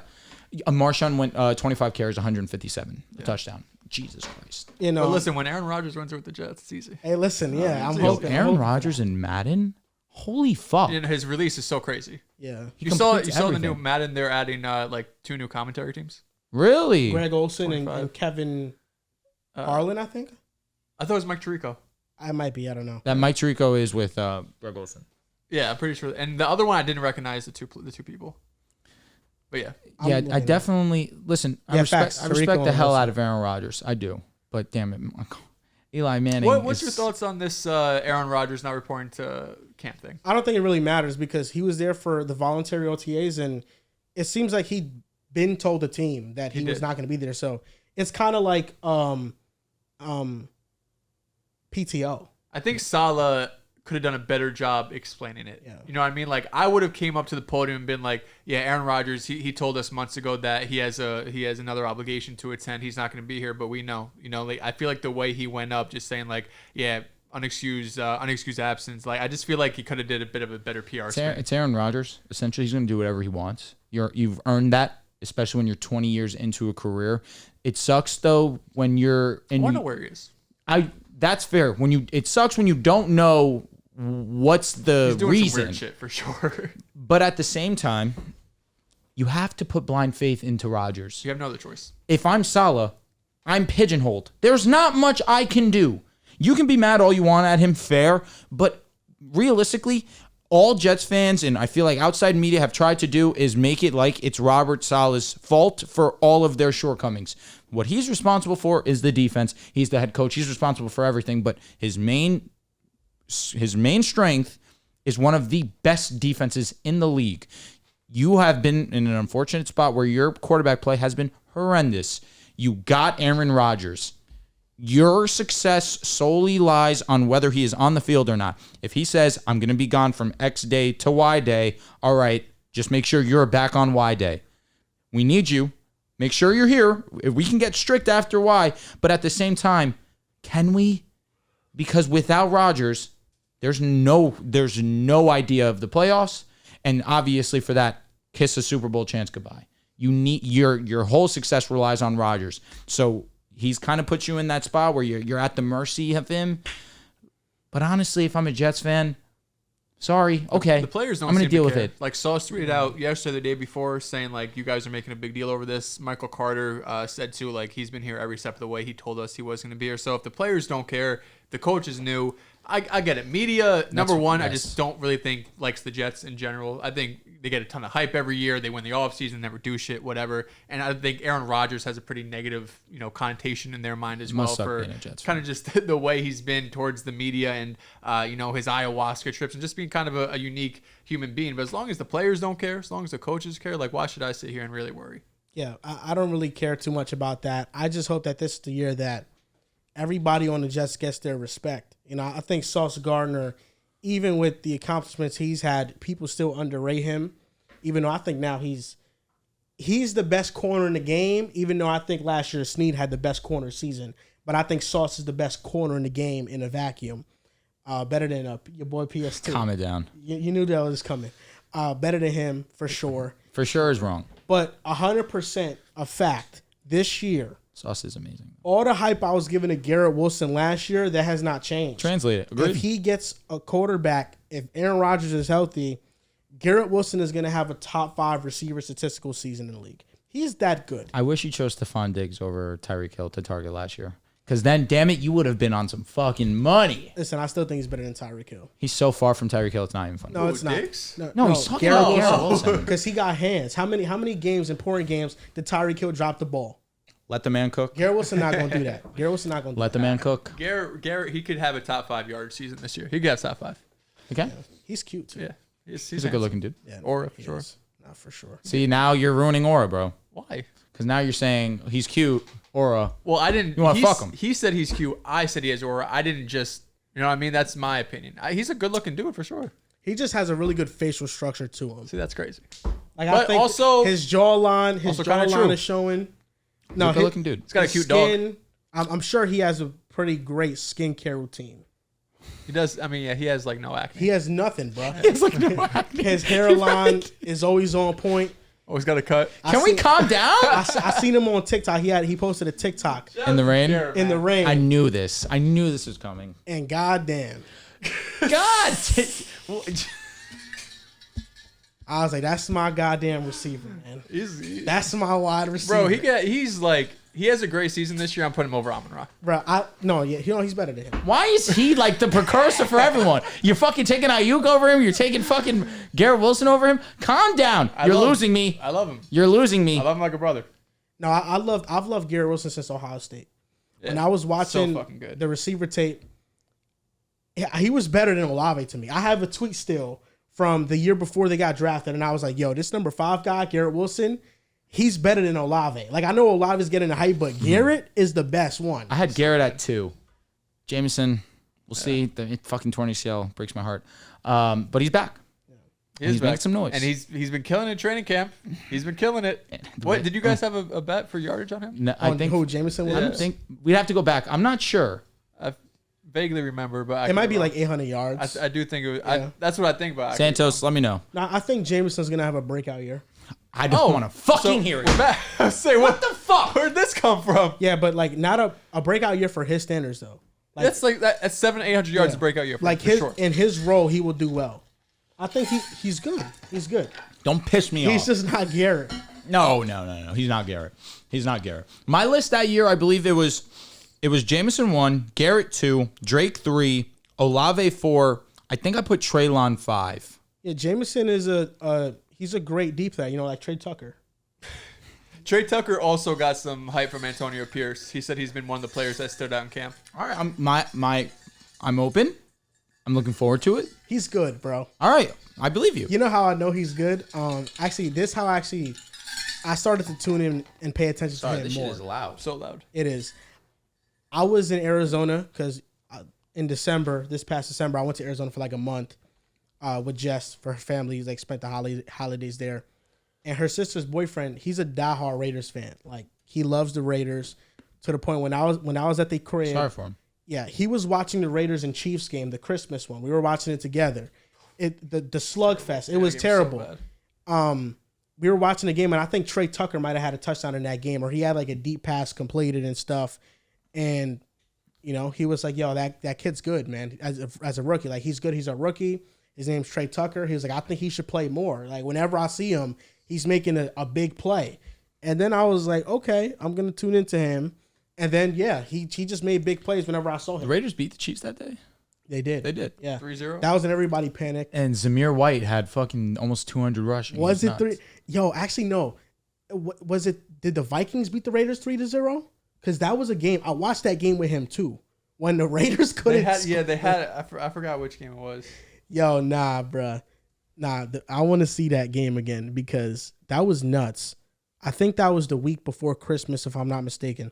So the Raiders, they beat the Chiefs on Christmas. They beat them 20-14. Okay. That was the week after they beat the Chargers 63-21. But the week before, they lost to the Vikings 0-3. Okay. And then the very next week, they scored 63 points. It was a Thursday night game, right? Yeah, with the Chargers. The Vikings was Sunday, but Trey Tucker, he stood out. Was the 0-point game Josh McDaniels' last game? No, I think that was Antonio Pierce, bro. Oh. No, yeah, that was Antonio Pierce. 0 point. That was a terrible Aiden O'Connell game, honestly. It was terrible. I don't think Trey Tucker didn't have a reception in this game. I'm forgetting which one exactly he made a big play, but that's how I became familiar with Trey Tucker. He's like a speedster and stuff. Yeah. Trey Tucker, I think Trey Tucker, man. Solid. Breakout. We'll see. Breakout year, him and Jameson, neck and neck, man. Are we really going to talk about Dolphins defensive line? We fucking could. Calais, Campbell. Excuse me. Before we go, I have a would you rather. Trey Tucker. And this is a not on Trey Tucker. This is a would you rather Trevor Lawrence edition. Ooh, that reminds me. I have to post on Instagram. Yeah, let's do it. Polarizing quarterback. Let's see who would we rather. First name up is Matthew Stafford. I'm still taking Matthew Stafford. Taking Matty Ice. Respect Matt Ryan. One has a ring. Please respect Matt Ryan. Championship. One has an MVP. Who cares? Relevant. I'm Lamar has going 2. with- Might be the worst 2-time MVP ever. I'm going with Matthew Stafford. Sorry. Next name up, Jared Goff. Trevor Lawrence? Taking Trevor Lawrence. I'm going with Trevor Lawrence too. Kyler Murray. I feel like this Would You Rather would be a lot spicier if we had Riv. I'm just going to let that be known. I feel like he would be the one that probably would consider Jared Goff. He would most definitely take K1. I'm even thinking about taking K1. I think I would take Trevor Lawrence. I think that's very close, though. Like, when I do my quarterback rankings, I wouldn't be surprised if they're back-to-back. K1 has become so underrated. Like, painfully underrated. I'll go Trevor, but it's close. I think this is close too. I'm going to go with Trevor Lawrence as well. Tua. Trevor Lawrence. That's comfortable. Right now, who's been better? Tua Tagovailoa. So you're going with Tua? Jared Goff has also been better. Fuck, you're right. Hold on. I know these are usually quick. I'll say this. Bro wants to say Trevor, but has to break it down to save face. No. The K1 Trevor is actually stumping me. I don't know. Because as Kyler's accurate as shit. Very. His deep ball is accurate as hell. His escapability is up there with the best of them. He just can't throw to the middle of the field. It's unfortunately short, true. The answer is Trevor. It's Over Trevor. Tua. Yes. Okay. Joe Burrow. Joe Burrow. Joe Comfortable. Burrow. This is Joe Burrow. Baker Mayfield. Trevor Lawrence Why easily. is this even here? We got a lot of different, like, I we have know. Joe Burrow and Baker Mayfield. Trevor Lawrence. CJ Stroud. CJ Stroud. I think CJ Stroud showed his rookie year. That was a better year than Trevor Lawrence has put together. That was going into a situation that I don't think anyone looked at as ideal with the rookie head coach, first time play caller. He's doing basically everything we were expecting of Trevor. This is when the aura commenters really pop up on our feed, and they really are just like, are you kidding me, bro? CJ Stroud, rookie, won a playoff game. Trevor Lawrence sucks. He's ugly. Give me Trevor. Taking Trevor or Stroud? Trevor. What's the reasoning? More accurate, arguably Is stronger arm, Strong- more mobile. I think strong arm's fair. I don't know if he's more accurate than Stroud. Stroud was not that accurate this season. I guess you do look at that one stat. He wasn't as accurate, but I feel like just the eye test, he's pretty damn accurate. I think his Trevor touch- Lawrence can fucking fit it in windows that He can. Mahomes, I think his arm strength. I think he has better arm Herbert. strength for sure. What I will say about this And out of the specific pocket, one, it's Trev. Debatable. Out of the pocket, scrambling, escapability. I think CJ Stroud had a lot of moments out of the pocket last year too. yeah. He For did. sure. He did. Because that offensive line himself is not that great. I think with this It's better comparison, than fucking Jacksonville. I think it's close. I think people tend to just overshadow Trevor and just say it's Stroud easily. I don't think it's easy. I think I would go with Stroud though, but I don't think it's just Now I become the Trevor guy, and I'll easy. take it. W. last name up, Brock Purdy. Trevor Lawrence, easily. I don't know. What the fuck? CJ Stroud or Brock Purdy? CJ Stroud. What? You just took Trevor over CJ. Here's the thing. And I understand that this is very hypocritical of me. And I say this because Brock Purdy is the most difficult person to analyze. I don't think he's that arguably difficult ever. to analyze. Arguably ever. I don't think he's that What was difficult. the stat that you just mentioned in terms of EPA? Number and- one. Number one. So he's pretty fucking clean when it comes to being a passer. Really limits his bad throws. He reads the field well. He's pretty fucking accurate for his liking. I can see he's number one EPA, but there's probably 10 quarterbacks that are below him wins. that I would take over him. He hits almost every throw. His deep ball that's the one part of his game that I really think he can refine. Arm strength is limited. Mobility is limited. Mobility limited, but damn it, He's not immobile or immobile, whatever the fuck. Immobile, but he's not. I He think Trevor Lawrence extends more. plays. That game versus the Lions, he has that play going to his weak side. No, for sure. He Absolutely. also had a dropped interception that landed perfectly in Brandon Into Ayuk's Brandon hands Ayuk's for a hands. touchdown. Agreed. Brock Purdy to me is very But easy to that's hand in analyze. hand with the deep throw. Purdy to me Is it easy? Because I know when in this structure, he could be more than good enough to get you to Super Bowl and potentially win you a Super Bowl. But I also think there are probably 10 quarterbacks that you could put in the 49ers system, and that would be an upgrade. But statistically, he's as good as any quarterback in the league. I get it, but I feel the same about Tua. Like, I think Tua is But putting up he a great just went to the statistical Super season. Bowl. Brock just Fair. went to the fucking bowl. Well, Yes. not because of him, though. Not because of him. He played fucking really well against Detroit. He played pretty well in that fourth quarter versus Green Jordan Bay. Love played better than him. If you look at the I totality don't of the game, care because Jordan Love wasn't played better than him. good. Brock Purdy wasn't good in that game. I don't think either of them were great by any means. I also don't think Brock Purdy is elevating this team. That fourth. Brock Purdy Okay. had no fourth quarter comeback or game winning drive this past season. Their But team's in so the- good, it's hard for them but to like against lose a lot. Green Bay, did he not lead that drive that ultimately won them the game? I'm saying for the season. But for the that's a regular part of season. the season. I don't care about the regular season. What'd you do for me in the postseason? But in the postseason, he wasn't good, bro. Well, if you look at his no, he was postseason, good. So you're saying the postseason? if you look at his Okay. postseason, the 3 games he played, he was terrible He in the was first It was a bit half. below underwhelming. average. I think it was a bit underwhelming. Against the Lions, I wouldn't call him underwhelming. for the number one EPA dude Yes. who's putting up all these numbers. Agreed. because those numbers are misleading. And against That's the why. Chiefs, given the fact that the Chiefs' defense was unbelievable, I wouldn't say he played bad. No, he didn't lose them the game. He didn't. No. he missed like I 3 knew he was going to touchdowns. say this. He missed the touchdown to Debo Samuel on the right side, wide open. He missed it. The 3rd and 2, What quarter? Because you're just saying that. I'm blanking. I'm pretty sure it was in the first half. The 3rd and 2 play to seal the game. Yes, 3rd and 2. yes. He missed the slam. That one's tough because it's so fast, but I can't say you're wrong because we've watched it together. Didn't he have a and free I- rusher coming at him? Too? He did. Yeah. That's why. But it that was it his was hot. That was his McDuffie. hot. Yeah. McDuffie's right. It was McDuffie blitzing. It was McDuffie blitzing, yes, but that was his hot. He was supposed to hit the inside Yeah, slant. and he hesitated targeted for a the half outside. second. I think Brock Purdy, a lot of his weaknesses get masked by The the answer is system. Trevor. It's Trevor, but I say this for our conversation purposes where Brock statistically is as good as, let me not say anyone, because that's obviously wrong. There's a certain tier of quarterbacks that are untouchable, but statistically, he was top 5 in almost every category this season. Yeah, but there's so much that goes into it. I know. He has the best weapons in the But, NFL. The and he best also coach in the wins, NFL. though. He wins. He And does, for against sure. Green Bay, if he doesn't figure it out, they lose. I agree.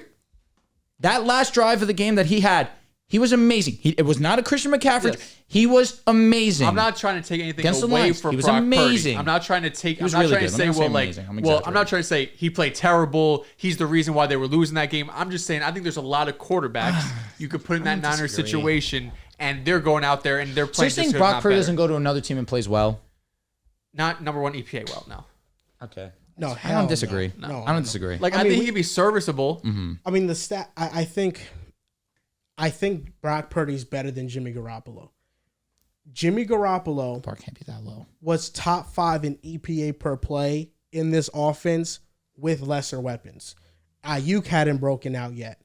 They didn't have Christian McCaffrey. And when they got Christian McCaffrey, Jimmy Garoppolo he was number 1 in EPA. Jimmy Garoppolo gave you that output, and then he went to the Raiders, and now he's a backup. I think Brock Purdy is good. He has good skill sets to him, but it is, for me, easy to evaluate him because I think he's not put in a position to carry the load on offense more than other guys. Like when Riv and I had that debate about being the most valuable, CMC's more valuable. I think Ayuk's more valuable. We see how their offense looks when Debo doesn't play. We see Trent Williams, same thing. I just think that Brock Purdy, he's an average starter. I don't still think he's an elite I starter. think he's as valuable as anyone on that team because you're the quarterback. Yes. So it's hard for me to say that. I think Purdy, I haven't done quarterback rankings, probably do it in August. He'll probably be a top 15 guy to me. So I don't think he's limiting the 49ers by any mean. It's I like think I you want can to win a put Super Bowl with I him. want to put more respect, and I feel like what the average. I mean, not say average, but you understand what I'm saying. When it comes to commentary, when it comes to analyzing, I feel like he's the one that constantly gets slighted because the numbers and also the result that matters the most, which is winning. It's like you already mentioned it. I'm not saying you're saying he's so far better than what Jimmy G meant for the Niners, Definitely. and he's shown it in such a short period of time. Stay healthy. So EPA lost to drop passes in 2023. I mentioned this stat earlier. Trevor Lawrence was by far number 1. Brock Purdy was 25th, which means that he really didn't suffer much from any drops. And Can you give me the last couple of guys then? so Brock Purdy's 25th, 26th is Russell Wilson, 27th is Kenny Pickett, 28th is Will Levis, 29th is Desmond Ridder, 30th is Kyler, 31st is Justin Fields, and 32nd is Jake Browning. It's a lot of dog shit outside of Kyler. Yeah, those quarterbacks really didn't suffer from any drops like that. I think Brock Purdy's just in a situation where he's better than Jimmy Garoppolo is that he just reads the game better. Like, I think if Shanahan draws up a game plan, Brock Purdy is going to execute it perfectly. But when things are out of structure, when there's a free rusher, when he's in muddy pockets, You've seen some it's just not able to perform at the same level. But I understand. There's other quarterbacks that have more to their game. I don't disagree. Because I think, the majority of this season, I mean, even in the playoffs, we've seen just some voodoo magic happens with Brock Purdy, bro. Where it's a clear interception and the defenders drop it. The one against the Lions, bro. The one against the Lions was egregious. Tell him to fucking catch the ball. Yeah, but I'm not looking at that play and saying, "Wow, great job, Purdy." You remember when Jaquiski Tart dropped that pass? Stafford, yeah. Right? The Niners have had some fucking unfortunate play defense for a reason. That's what it is. You're not a receiver because you can't catch. So they put you on the other side because you're an athletic freak. I know. And I'm not saying, I'm not taking away nothing from Birdie, but I don't think that we look at a play like that and we praise Brock Purdy. Like, I don't think I look at a clear. I'm thinking about him fucking escaping on the weak side, rolling out, about to go out of bounds, and hitting a fucking dot. He has moments for sure. That's why he's not looked at as Jimmy Garoppolo. Yeah, he's so far better. This play happened when the Lions were up 24-10 in the third quarter with 6 minutes left.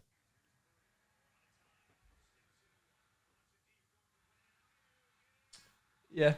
He dropped interception. I mean, it's a tough, to be fair, that's a tough interception. Like, you're running back, you have Ayuk on your hip, you're looking up, like, that's a really They were tough down shot. double digits. He comes back and wins, and he's getting scrutinized. Bro.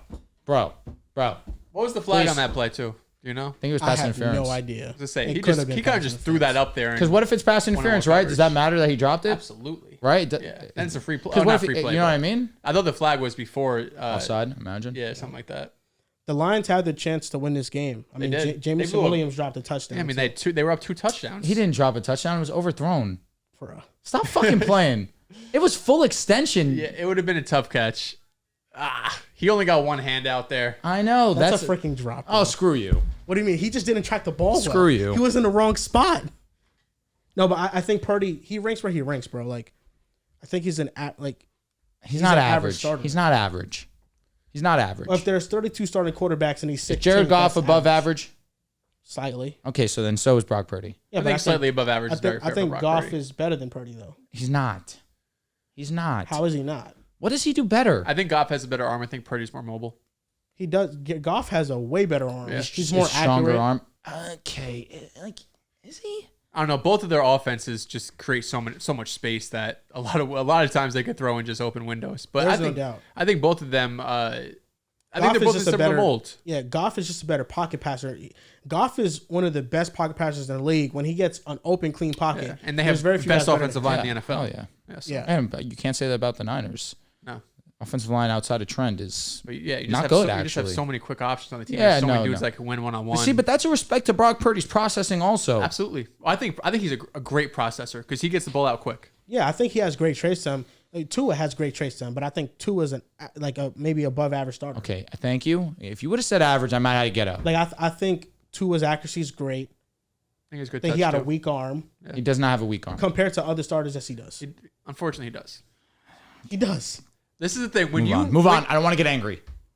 Okay, let's have a quick conversation. When we say weak arm about Tua, we're not saying he can't throw the ball 40, 50 yards down the field. That's what it sounds like. I think he can. What we say when he has a weak arm is when it's a tight window, when you got to put some mustard on the ball, or you got to throw from the right hash to the left sideline. That's where I think Tua struggles. How often does that happen? Tua's weakness is outside the numbers. He can't make that throw consistently like other top guys. That's why he's not a top end guy. Wait for the season. Okay. Wait for your five. All right. He looks He's completely already- different. He looks crazy. Like, I didn't even recognize him, if I'm being honest. The hair, the weight, he looked completely different. Be afraid. I'm more afraid of the Bills.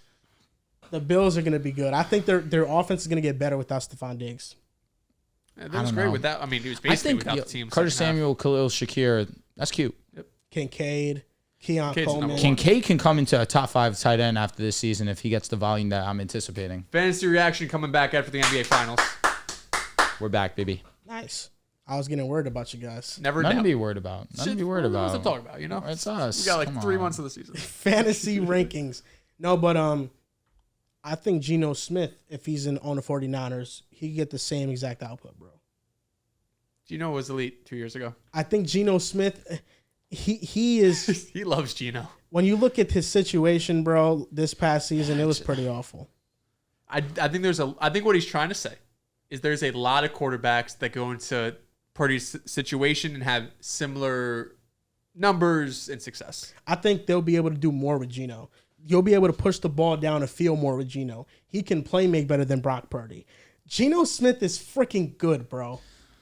He is good. The Seahawks gave up 229 pressures, 6th most, while Smith still led the league in game-winning drives this year.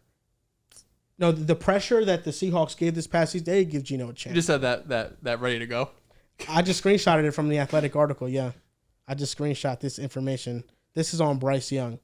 What's interesting about Bryce Young is that a lot of small quarterbacks, they can't throw to the middle of the field. He does. They're out. They can throw outside the field. That's where they thrive, like Russell Wilson, Kyler Murray. They throw outside. They don't throw to the middle. Bryce is the opposite. He throws to the middle. He's not successful throwing to the outside. It's like Tua, though. Tua's similar. He'll throw over the middle of the field. He doesn't give a shit. Yeah, but Bryce Young's 5'9". Tua's not that tall, though. He definitely is 6'1", 6 foot. But that's still not tall for a quarterback. No, you're right. But yeah, that's Bryce Young though, and I think that's why they invested in the interior of the offensive line, so Bryce Young can step into the pocket more and throw over the middle of the field. This is a make or break year for him, man. I don't know if it's make or break because I think he's still on the team year 3, but this is a telling season. If he's the same level he was last year, it is red alarm sounding. We are screwed. If it improves slightly, it's a little concerning. Bryce if he takes an actual jump, then I think the list of quarterbacks that have had a rookie season like his, their track record of success is one of those guys just got paid $275 million. I know he's the anomaly. It's Jared Goff. They're saying Trevor. That's exactly what I'm talking about. But Jared Goff is probably in that situation too. No. Peyton Manning threw 30 interceptions. Trevor Lawrence wasn't that bad. Like as what Bryce just did. No, he wasn't that. They were pretty terrible. They're the number 1 pick again. No, they were. But no, yeah. Bryce Young was pretty terrible. But I think most of it was due to situation. But now with Dave Canales, hey, listen, man, Panthers got a shot to do something special this year. They can win 7 games. They could be in the hunt. They could be in the hunt. No. You don't think so? I'll be happy. 8 wins in the NFC is in the hunt. I'd be happy for Bryce. If they're in the fucking hunt, it's up. Yeah. 7-8 wins. You're in the graphic in the hunt. You're in the graphic, but like the bottom of the graphic. You're 7-8 in week 15, 16. Yeah. You know what I mean? You're in the hunt. If they're 7-8 by week 15, 16, you should be throwing a fucking pizza party. So I know you didn't want to get in depth into it, Drew. We don't got to. But I really do want to applaud what the Dolphins have done this offseason. Because after losing Christian Wilkins, Andrew Van Ginkel, I think that their defensive line, when you look at their defensive line when healthy, Jalen Phillips, Bradley Chubb, Shaq Barrett, Chop Robinson, Zach Sealer, Calais Campbell, Tier Tart. This is a really good defensive line. Yeah, when Chubb and Phillips get back, it's up. Yeah, but because they're not going to be back prior to start the season, even if you have a defensive line out there of Shaq Barrett, Chop Robinson, Zach Sealer, Calais Campbell, I still think that gives you a good floor. I'm with you. It's not going to be terrible where that's going to cost you games. I feel like they'll be good enough. I don't know. Chop needs refinement, and people weren't too thrilled about his pick on draft night. But Bradley Chubb is one of the bigger reasons. Well, let me not say the main reason because that'd be wrong. Because Jalen Phillips is a grinder. He's going to be great in his own right. He was, but Bradley Chubb took that kind of mentor role for Jalen. He's going to do the same exact thing for Chop Robinson. And Chop Robinson just needs some refinement. He's going to be just fine and fit in perfectly with this line. Yeah, I don't have much to say. I think you lose Christian Wilkins, one of the best interior defensive linemen in the NFL. It's going to be impossible to replace him just 1 for 1, but you do it with 1,000 paper cuts. You know, you have 2 elite edge rushers when they are healthy. You draft Chop Robinson, who has potential, and then you sign Calais Campbell, who is a 10, 15-year vet in the league who knows what he's going to do when he comes in and does his job. But I agree with you, Joel. I don't think this defensive line is going to be the make or break for the Dolphins. I think it's important that they did their best to kind of shore it up, but we know what the Dolphins have to do to get over the hump. We know the games they have to win. You fucking run that mouth way too fucking much for my liking. We've just seen it a couple of years in a row. It's not the defensive line that falls apart. Leave it at that. No, it's not the defense. Oh my God, when we really forget when they played great teams. Not only did the offense fall off, but they were giving up over 30 points a game. Tell me what happened in the Chiefs game last year. We're talking last game of the season, or we're talking about in It was freezing cold. People were losing their fucking fingers. I would have done. They were losing their fucking. No, you wouldn't have. Cut the shit. Stop. Jacket, Stop. You're fucking lying. You're lying. Good. You're lying. You're lying. You're lying. You would have been one of those guys that were getting rushed to the hospital, praying to God you didn't lose one of your fingers. Stop. That being said, that's irrelevant to me. He got put in one of the most unfortunate situations in NFL history. Hey, should have won the division. Would have been had a home game. A Tennessee game. Oh yeah, that was pretty bad. That was pretty bad. I think the Brock Purdy conversation is a hard conversation to have. It is. Actually, no, it's pretty easy. I lied there. Okay. He didn't want to agree with me. That was my whole fucking point. I think it only becomes hard when people become oblivious to the context of the situation. Because you can say, what more do you want from this guy? The 49ers last year had the best roster in the league. Top, like, without a shadow of a doubt. The Chiefs won because they were better situationally, but because their quarterback was better situationally. The offensive line is really the only weakness to me on the 49ers. Yes. Like real legit weakness, because Trent Williams is all world, one of the best we've ever seen. But outside of that, you have a lot of question marks. I'm really trying to pick at straws here. You could argue Dallas, but they needed that number 2. Didn't have it. And Lost defensively, they were Trayvon kind of for sure. Yeah. Hard to argue, truthfully. Yeah, they were favored to win all year. And deservedly so. I mean, Eagles also talent-wise pretty stacked on offense. Defense fell off. Yeah. And I just think with Brock Purdy, it's unfair, but when a quarterback is in a great situation like that, you look at those games where it's evenly matched. The teams are going up against, they can at least maintain the onslaught of what the 49ers have to offer. And the biggest game of the season for the Niners arguably was the Ravens game in a regular season. And Purdy melted down. Yeah. I mean, he was terrible in that game. Biggest game of the season was Super Bowl. But facts. I'm talking about regular season. Up to that point, though. That Ravens game was important. Before that was the that Super Bowl Ravens preview, game, yeah. quote unquote. True. Like, you look at all those close games that Purdy played in versus the Browns. That was a tough matchup. Ravens was a tough matchup. Chiefs were also a tough matchup. Both of those were elite defenses. But I thought he played much better against the Chiefs than he did against the Ravens. That was night and day. We have how many interceptions and fumbles? 4? Yeah, it was so bad. I just think that with the Niners loaded roster, and this was the same thing with Jimmy Garoppolo, you just are left wondering, if we had a guy that was better, can we win? And I think if the Niners had Brock Purdy against the Chiefs in 2019, I think they do win. Because I think Jimmy hits that pass to that pass to Emmanuel. Easy. Yeah, Jimmy Garoppolo wasn't asked to do anything out of structure. The amount of stuff he missed that was there for him, he is legitimately a terrible quarterback. He's a terrible starting quarterback. Brock Purdy, I don't think, is a terrible starting quarterback. He's far from terrible. Yeah, I think he's a good starting quarterback. Yeah. When people get into the realms of calling him elite, that's where I give pushback, or top 10-ish. And that's where a lot of people He's not like that 10 to 15. Like if someone said to you I got Brock in that 10 to 15 area. I think 10 is nuts. I think 15 is fair. You could say, I think he's closer to 15. He's undoubtedly closer to. He is 15. I think you would be crazy to take Brock Purdy over Kyler Murray. I think so too. I don't disagree. You know my opinion. Feel the same way about Kirk Cousins or Brock Purdy. A healthy Kirk. I would take Kirk coming off the Achilles. Me too. It's hard to say. And you're saying Jared Goff? Really? Yeah. Because Jared Goff in a great environment is. So then you're taking Tua. Good. Over Purdy? Yes. I think Purdy's mobility puts it over Tua for me. But Goff is better than Tua. Yes, I would have Goff over Tua. What is happening? I would have Goff over Tua. Do you think that's crazy? You put Goff in Detroit. I mean, you put Tua in Detroit, it's up.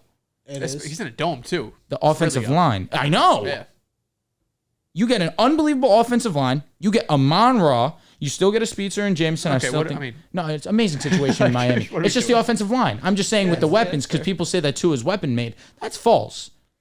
I mean, what is Jared Goff doing now that Tua can't? Tua would do better? Because Goff just threw for 4,500 yards. And Tua led the league in yards. Yeah, but Goff had 30 touchdowns, 12 interceptions. Tua had 29. I understand, but I don't think there's anything that Tua comes into the Lions offense and I'm like, he's going to do that better than Jared Goff. Listen, if you're taking Tua over Jared Goff, I'm not going to sit here and argue with you. I think Goff just has a better arm. He does. I think both mobility-wise, they leave a lot to be desired. Goff has a really strong arm. He does. He definitely does. He can make way more big boy throws than Tua. I think Tua probably has better touch. What do you even mean by that? The big boy throws. End the show, man. Outside the numbers, those are big boy throws. He can make those. He didn't hit that fucking throw to Jameson. Damn. Jameson didn't track the ball well. He didn't. I didn't stop. Well, listen, maybe if they did switch places, he would be riding with Tua in that situation. What do you mean by that? That's not true. If Jameson dropped that pass for not Tua, true. you would say it was Jameson's fault.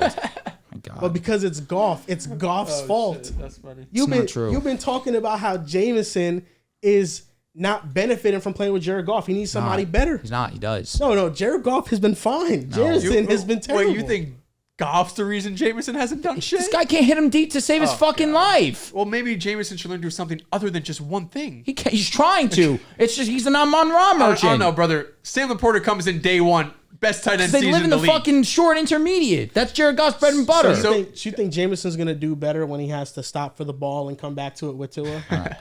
Funny. Good troll.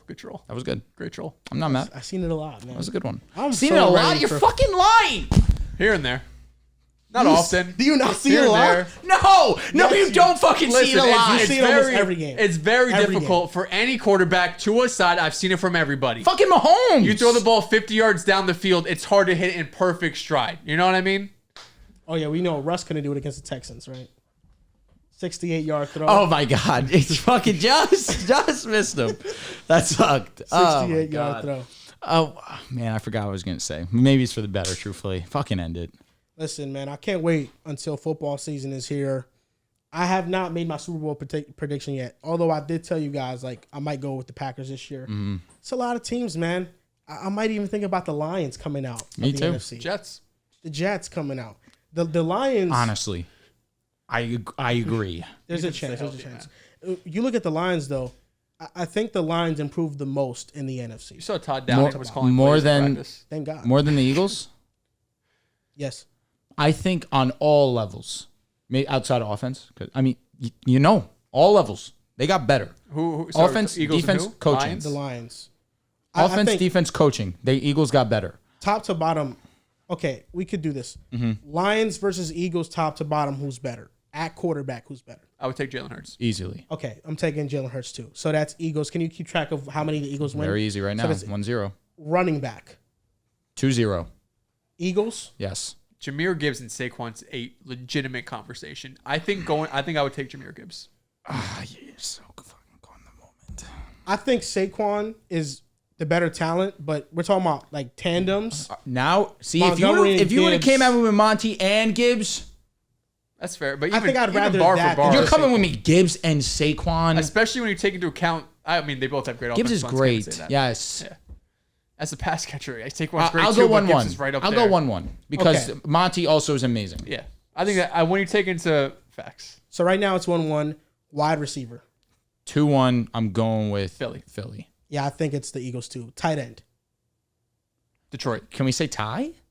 I would have Laporte over Goddard. Pretty like Me too. Okay. I just think Goddard's really good. He is He's doing good, right. but I I'm think fine with that. Laporte is 2-2. definitely better. Fair enough. Offensive line. What's This crazy a is they're tie, both too. like top 5. This is 1-1, But- right? You know, I'm 1 and 2. I think the line, especially Kelsey retires, I would side with the Lions. But I mean, there's no you can't go to next season being like the offensive line's a question for Philly. No. And the Lions got Kevin Zeitler. That was a huge get. I think Detroit really has the best offensive line in the NFL. Damn. I mean, this is tough to give to Detroit because the Eagles are so great in their own But I mean, right. shit, But, it's similar to Yeah. like tight end receiver. Like they say, have Amon Ra. so we'll go 3-2, I guess. Are we going offensive line Detroit? I'll would say go so. the Lions, All offensive right. line. Defensive line. The Lions did just get DJ Reader. Yep. They The still Eagles have picked Aiden up. Hutchinson. Eagles lose Reddick, but they pick up Bryce Huff. Still got Fletcher, right? I don't still know. got Yeah. Jordan Davis, Jalen Carter. Jalen Carter. The Lions got Aleem McNeil too. He was really good. This is another. This is. I'm feeling Detroit. I was going to say My I'm heart's feeling leaning Philly. Detroit. No, it's tough. I think the Eagles, they might have better depth. I think the top end guys, even though Correct. Eagles, I mean, Jalen Carter, I think, is going to be a stud. I love Bryce Huff. But between Aiden and Bryce Huff, I think Aiden is just more value and better. DJ Reader and Ali McNeil, those are needle movers in the interior. And I just don't know what we're going to get from Getting Jordan DJ Reader Davis. was nuts. But you know what? We're 3-2 Lions right now over Eagles. We can go with the Eagles for defensive line. I'm fine with that. We can make it a tie. All right, 3. Linebackers. Philly might be worse in the NFL. Was it Rodrigo? Right? That's the only guy Detroit, they have. I mean, it's not that great either. For Detroit, Anzalone? Alex Anzalone, Jack Campbell. Jack Campbell, he's pretty, yeah. You probably, neither of these teams have great linebacking cores, but Detroit's probably better, even Philly's if they might be horrendous. the 28th and 32nd best cores. I'm going to go with the Lions linebackers just because of the Eagles, how terrible they are. And now last position group, defensive back. I'm going with the Eagles. The Eagles improved. So did the Lions. They got Carlton Davis, Amik Robertson. They drafted Terrion Arnold and Ennis Rakestraw. Do not have Cam Sutton anymore. Let's just make that abundantly clear. He's not on the team. But picking up Carlton Davis is that's cute. That's cute. Sure. I think I would have been more aggressive in trying to get Snead, though. To me, that was a mistake. And Brian Branch. But Darius Slay, shout out to Big Play. You have Bradbury coming back, although he's not the same, not even anywhere near. But bringing him back on a friendly was not bad. But you go and you bring in Tyrion, and you go and you bring in Cooper DeJean. You bring back CJ Garner. Apologize. That's because Tyrion was with the Lions. Apologize. You get the best cornerback prospect, in my opinion, in Quinyon. You bring in, of course, CJ Garner Johnson on top of that, too. I would probably lean with the Eagles. I would lean Philly too. I think having Slay there, they have good Carlton depth. Davis is really damn good too. I don't want to sit here and disrespect him, but let me ask you a question. Shout out to Big Play Slay. Mention Isaiah Rodgers also. Oh yeah, he's coming back. Shout out to Big Play Slay. Shout out. Am I crazy for saying Brian Branch is the best secondary player amongst these two teams? I don't think it's crazy. Brian Branch is a dog. Brian Branch is really good. I think Brian Branch is the best player. He's got a bit of Swiss Army knife to him too. You can play multiple positions. This is projection. We haven't seen anything. Quinyon is going to be amazing. I fully believe that. It's just you're projecting. Yes. I think he's. I think which is why Cooper right now Branch play well. Fair. So if we pick the Eagles for defensive backs, I think it's dead even. I mean, Eagles win at quarterback, wide receiver, defensive line, defensive back. The Lions win at running back, tight end, offensive line, and linebacker. Coaching. Sweep. Detroit. Coaching is Detroit. Yep. Sweep. Yeah. Tonight, like on all levels, I would rather. Yep. You're right, and that's a big thing. Well, Vic Fangio did just become the Eagles DC, correct? But Ben Johnson is just arguably the best coordinator in the game. Yeah. I mean, top to bottom. I think that's Lions. That's probably the needle mover. Yeah, the Lions top to bottom. Yeah, I think they improved so much. If their secondary takes a leap and they're actually really good, then I think they could be a Super Bowl team. I don't disagree. They just need a Jared Goff to just remain what he's been, honestly. Don't blow a 2-touchdown lead. Yeah, for real. They were that close. Catch interceptions that are thrown directly at them. Make sure Jameson is good enough to track a ball, Be better. Sorry. Really, that's all it comes down to. Be better. To. Goff, throw me the ball better. Jameson, I think he'll lock in, but he's not. He was not a good tracker last year. No. But he's locked in. We'll see. That's going to do it for this episode of the Pick Aside Podcast, episode 384. You guys can follow us on Twitter at Pick Aside Pod, on TikTok and Instagram at Pick Aside Podcast. Thank you for watching, and we'll see you guys next time.